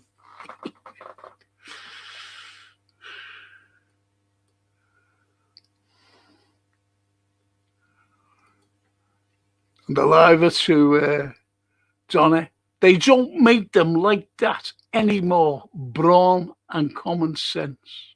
Yes. I've got no brawn anymore. Can't even lift it. I'm not allowed to lift. And Johnny says they don't, Liver. He was a legend. Hey, Dad. I tell you what, John. I tell you what, Liver. I wish I could go out with you. I can't. I've got to be with someone. Unfortunately. And I can't. I wish I could get out of here. I just wish. Our Francine, she has to pick our Sophia up, because she's where Francine lives. Sophie is well out of the catchment area. for the school, well out, and it won't change. Miles. Anyway, she has to go to Crosby. She has to bring her and pick her up. Because I won't allow her to, this is my granddaughter, I won't allow her to get onto trains or buses. I won't allow that. So anyway, so she picks her up. She's at university herself. She's doing a PhD at uni. So she's busy doing essays and dissertations or whatever, and papers. It's only what I went through. And walked miles out of his way following instructions from the cardiologist because I don't want to take loads of meds. It's like me, live, and honestly, like I broke my neck and it's affected me. And the neurosurgeon says, years ago, he said, as you progressively get older, your left-hand side will go worse, progressively go worse. And this is the way I am now. And I just wish I could get out and walk around. Just wish I can't. I've got walking sticks, but if I fell over, I can't pick myself up.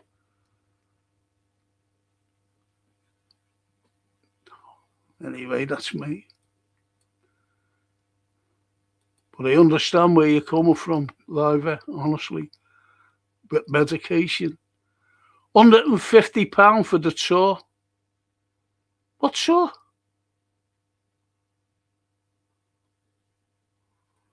What tour was that? Is that these ships coming in and they charge you 150 quid? These phonies.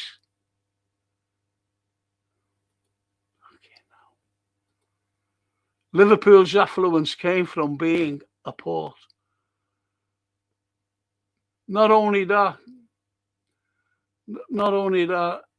you're right in ways, but not only that, we had some great inventors. You've only got to look at Thurston Holland. What does he invent? Thurston Holland, the X-ray.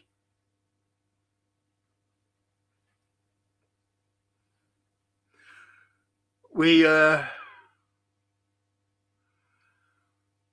1715, the very first dock system in the world opened up here. The railway. You get the dock system and the railway together, what you have? You have the logistics of every country in the world. All here. Liverpool.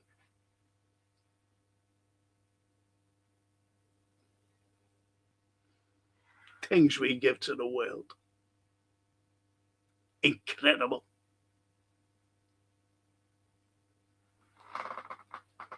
Great man.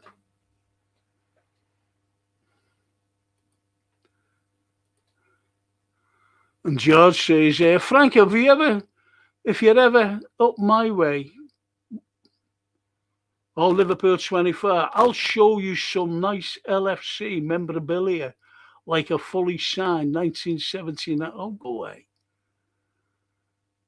Go away, George.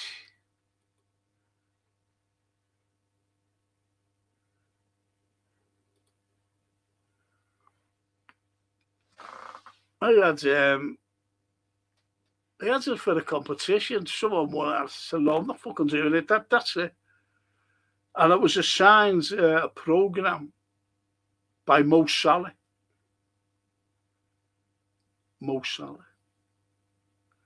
A signed program, 2019, and Madrid, when we beat Spurs in the Champions League final.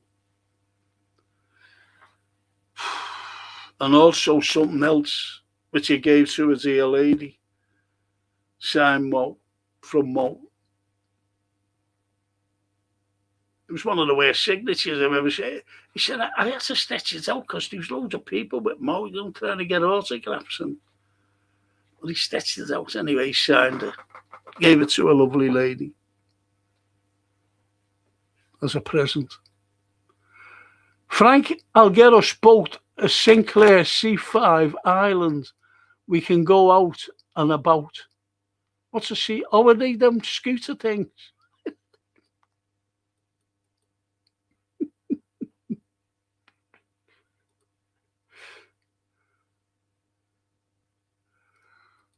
And Jeanette, Frank, I could take you out for an hour in the sun.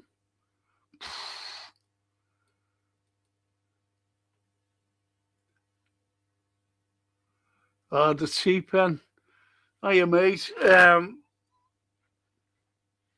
One of my nephews, James, he said, he phoned me up, he sent me a picture, he said, do you want this? And it was one of those scooters, and it was red.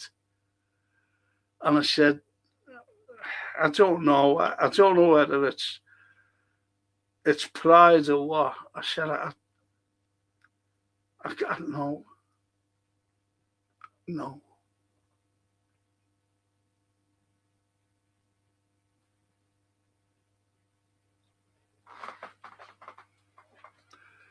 It's the way it is. The way it is, unfortunately, with me. Yes. Yes. I don't believe that, Lynn. That's shocking, though. Maybe Otterspool or Crosby front. Two good memories there. I've got a mate. Great he is. Ex-colleague. And he works now. He's still working. And he phoned me up 2 years ago. He said, Frank, how would you like to go out, you know? I said, yeah, oh yeah, okay. He said, I'll come down for you. I said, okay, thank you. And he came down for me. He said, come on, I'll take you up to Crosby. I said, great. And he brought me up. This is true, this. He brought me up to Crosby. Gets out the car with my little stick. I'm walking. And we gets by the beach. And we're sitting down. We sit down and we're overlooking the Iron Men. And we're sitting down on a bench. Lucky, you know, it was a lovely day.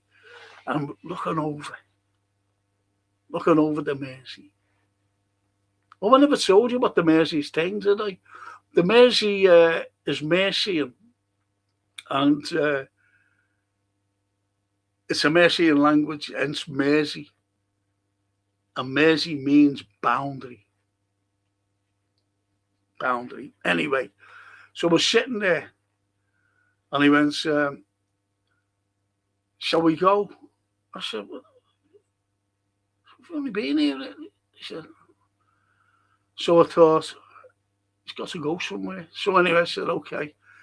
Just get to the car. I said, yeah, I'll take you for lunch. Stop the car. So anyway, we stopped, had some lunch, only a sandwich. And he drove me home.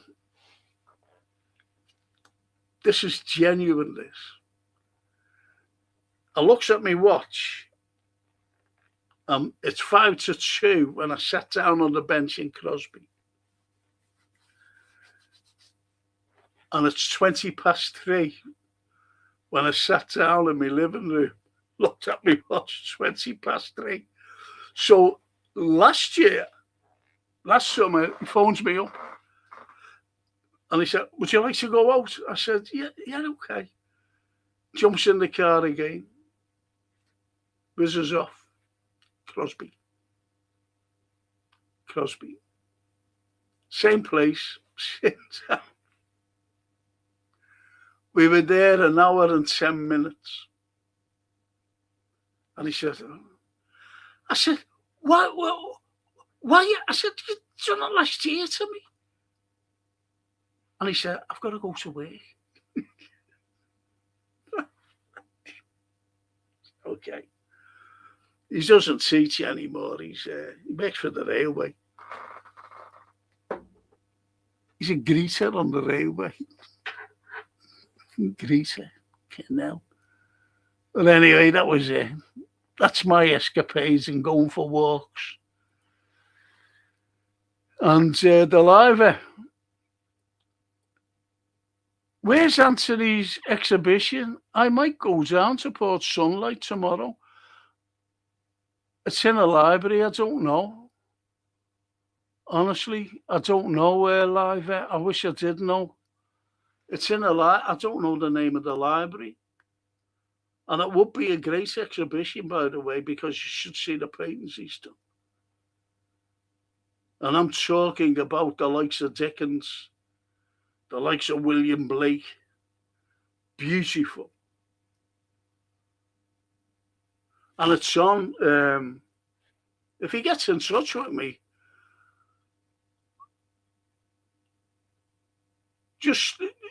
I'll find out for you.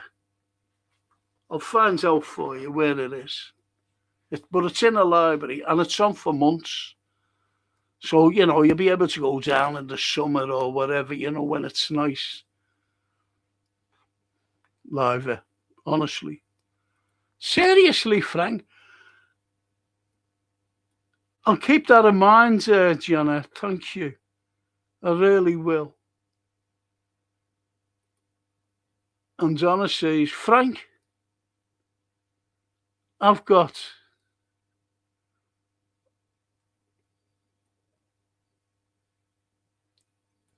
two. Hang on. I've got two antique walking sticks. I'll bring them down to yours. I've got a couple of great ones,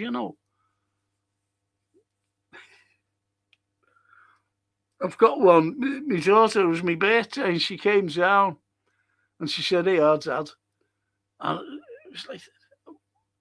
So anyway, I wondered what it was, and he opens it up, and it was a bloody walking stick. Where you fold it, like screw it together. That's why I wondered what it was. Bloody walking stick. Birthday present. The way it is. But that was a couple of years ago.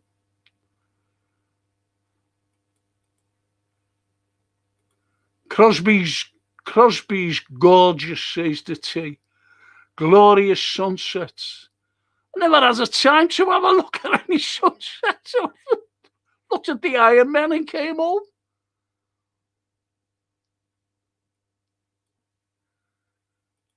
Ali from Romania. Good evening. Good evening, Ali.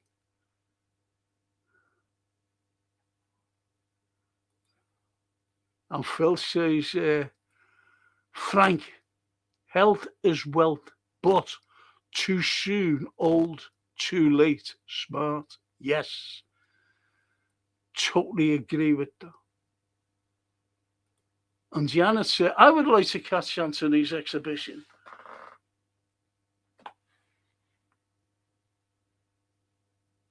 I know it's in a library in Port Sunlight, but I don't know what one. I remember going over, I'm going back years ago,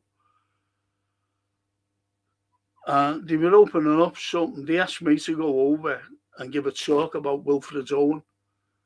The poet, the World War One poet. So anyway, I went over and gave this talk, but I don't think it's there.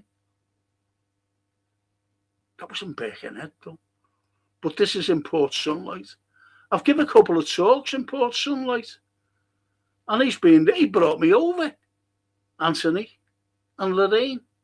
Laney is their wife, lovely wife. But as I said, I haven't heard from him. It's nothing I can do. But it would be a brilliant exhibition. Really would. I'm going to have another slurp of me tea.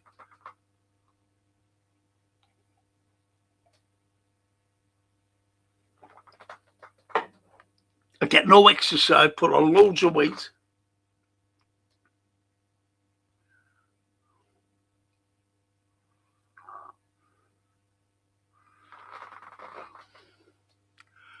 And Phil said, yeah, be good to have a look at his works. That could go another way, didn't it, Phil?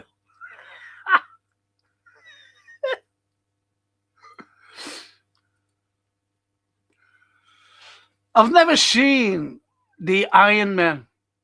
I went to Waterloo Park, but they weren't there then. They'll go again, then go up. You can't miss them. They're everywhere. Gormley's Iron Men. Great it is, Janet. Just go there. And Donna says, these walking sticks came from Rag and Bone Man. Oh, came from my Rag and Bone Man uncle. They look like they've got some type of secret inside. Great secrets, don't they? Hey, darling. Yeah, like that.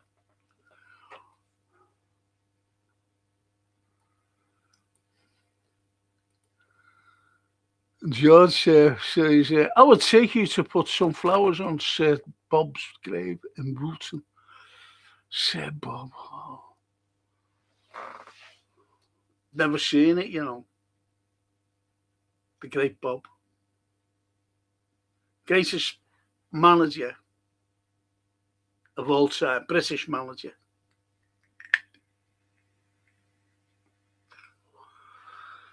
He was the only manager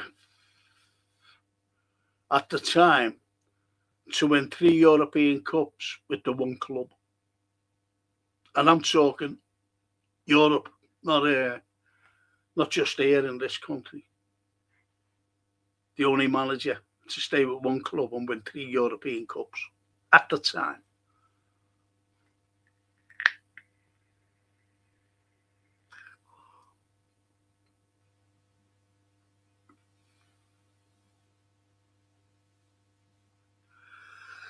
Well, listen, people, I never even put on the little thing.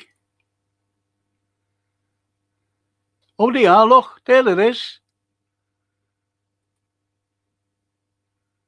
There it is, people. I'll just take that thing off. There it is, people. It's The Blind Eye, exhibition and works by Anthony Brown. The Blind Eye.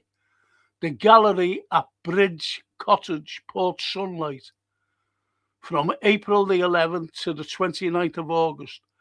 Wednesday, Saturdays, 11 a.m. to 3 p.m. Free entry, donations welcome. There you go. There you go. Live a bit. And you, Janet.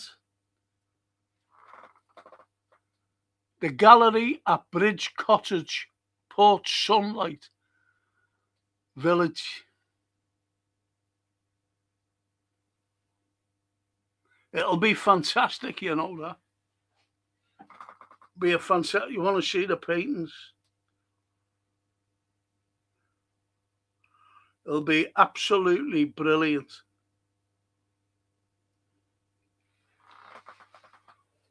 That's the Blind Eye Gallery, the gallery at Bridge Cottage, Port Sunlight Village.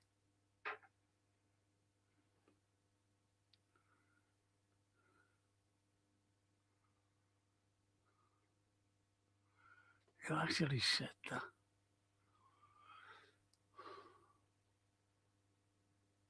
You said that.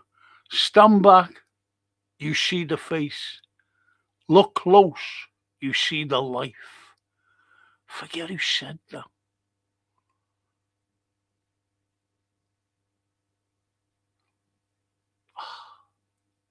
Forget who said it. So that's where it is, ladies and gents.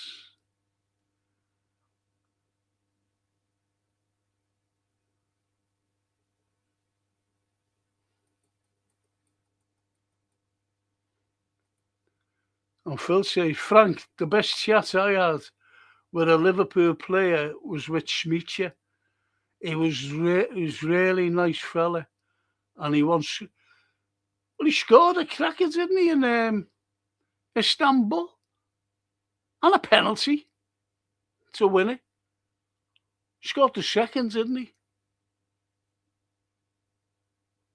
And Xavi scored the third with a pen. Just look at a picture of the screen. Just took a picture. Oh, that's it. That's it, Phil.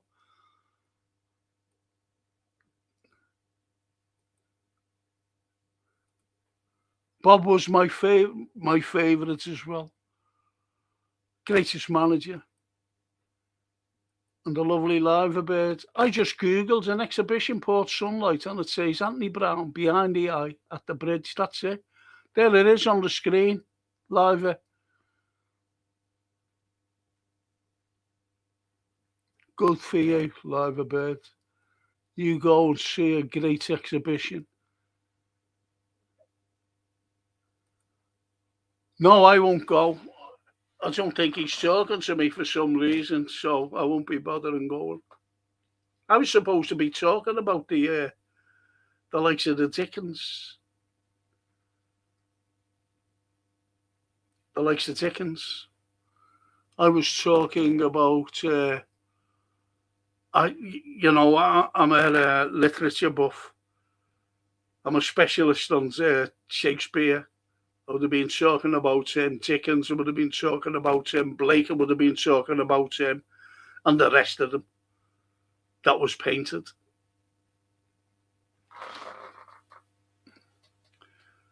George Fitzgibbon.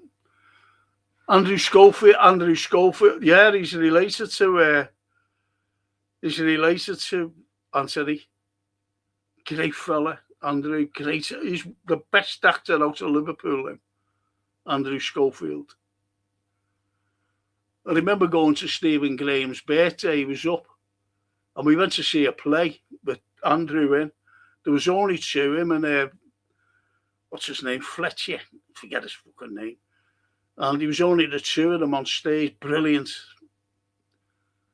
And after that, we were waiting for Andrew. Well, Drew Schofield. So anyway,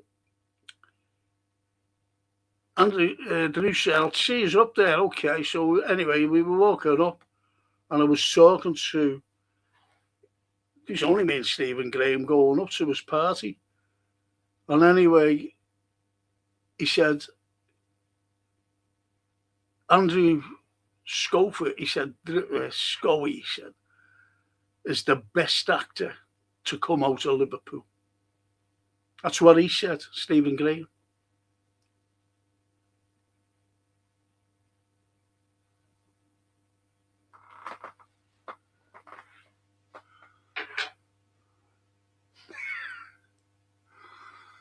The live, 2 words on it. Are they those walking sticks with a sword inside? Don't give her them, she wants to kill me. Don't you dare give the Liverbird those sticks, because she want to come and kill Frank. She want to pull the sword out, stab him. Frank, are you on Facebook? Yeah, I am, but I hardly use it. I put the last time I put a thing up, I hardly comment on it, and it was about a little girl who a beautiful.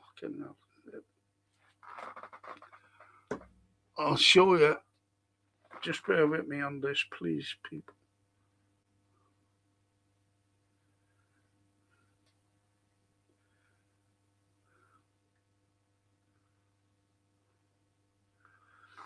Right, I'm going to show you this. I'm going to take this off a moment. I'll show you for why. I put the picture up this. I put that up.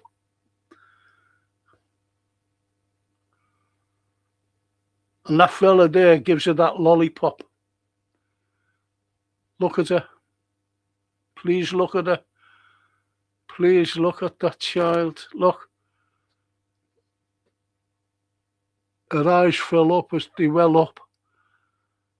The first time that someone has been nice to this beautiful, beautiful little child, no more than 3 years of age. Her eyes are filled up there. First time someone she's seen being nice to her, a little Ghanaian girl.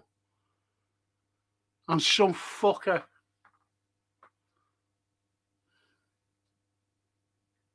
ex-friend of mine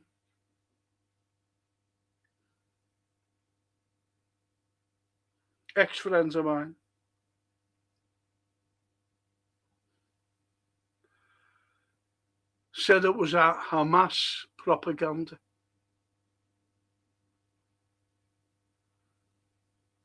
And that was the end of it. I said, well, fuck you. Sorry to swear to our lovely ladies.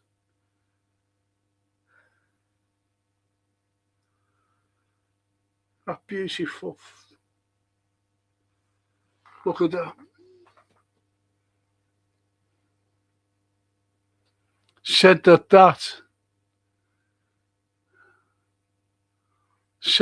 child was a mass propaganda. I'll never, ever, ever, ever, ever, ever, ever speak to that fucker again. Ever. That child was blown up 4 days later. And that's fucking a mass propaganda. That killed me, though.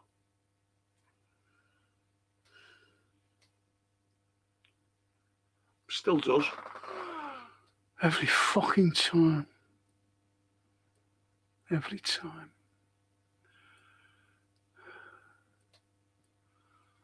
And Phil says, Frank, years ago, I read a short book called The Alchemist, yeah? The author was originally a songwriter. So many life lessons in that book. Yes, The Alchemist. Yeah. Yeah, I could bring you to visit Shakespeare's North Playhouse. I'll think about that. I was going to show you some of my LFC barroom, says George. You got an LFC barroom? And the live, got to go, Jonk's giving me grief. Thanks, Frank, for another evening of electric subjects. Always makes me smile. Thank you, Live. Thank you. And the Crazy Whale says, Phil, I say to anyone who doesn't empathise, who would save our children if they were being slaughtered, we are living in a tyranny. Yes! Comments of the night, though.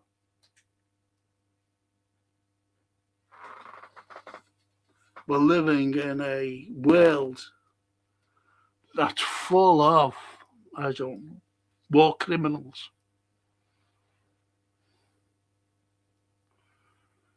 War criminals, Phil. And Zonna says, Phil, Frank is not nice to my shout. Oh, the dogs, them fucking dogs, yeah.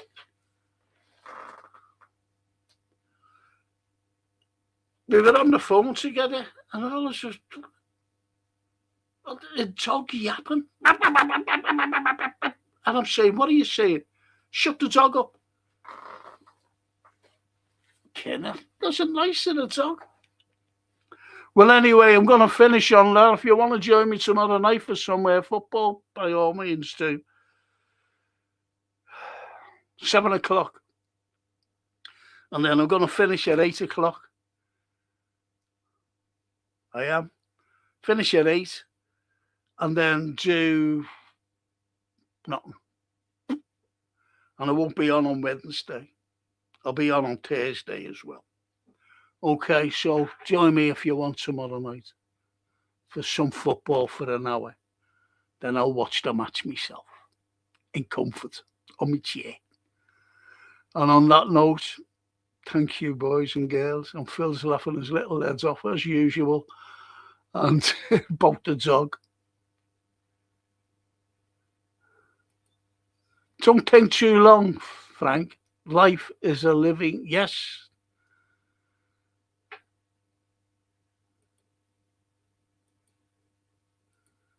Phil, good night, Frank and everyone. Good night, Phil. Thank you. And the tea pen. Cheers, Frank. Have a good evening. Same to you. Same to you, T and Phil. And our lovely little Johnny. See you soon, lovely people. And lovely Frank. Thank you for the lips for me. Oh. God blimey, getting all the kisses as well. And on that note, hopefully I'll see some of you tomorrow. Ciao.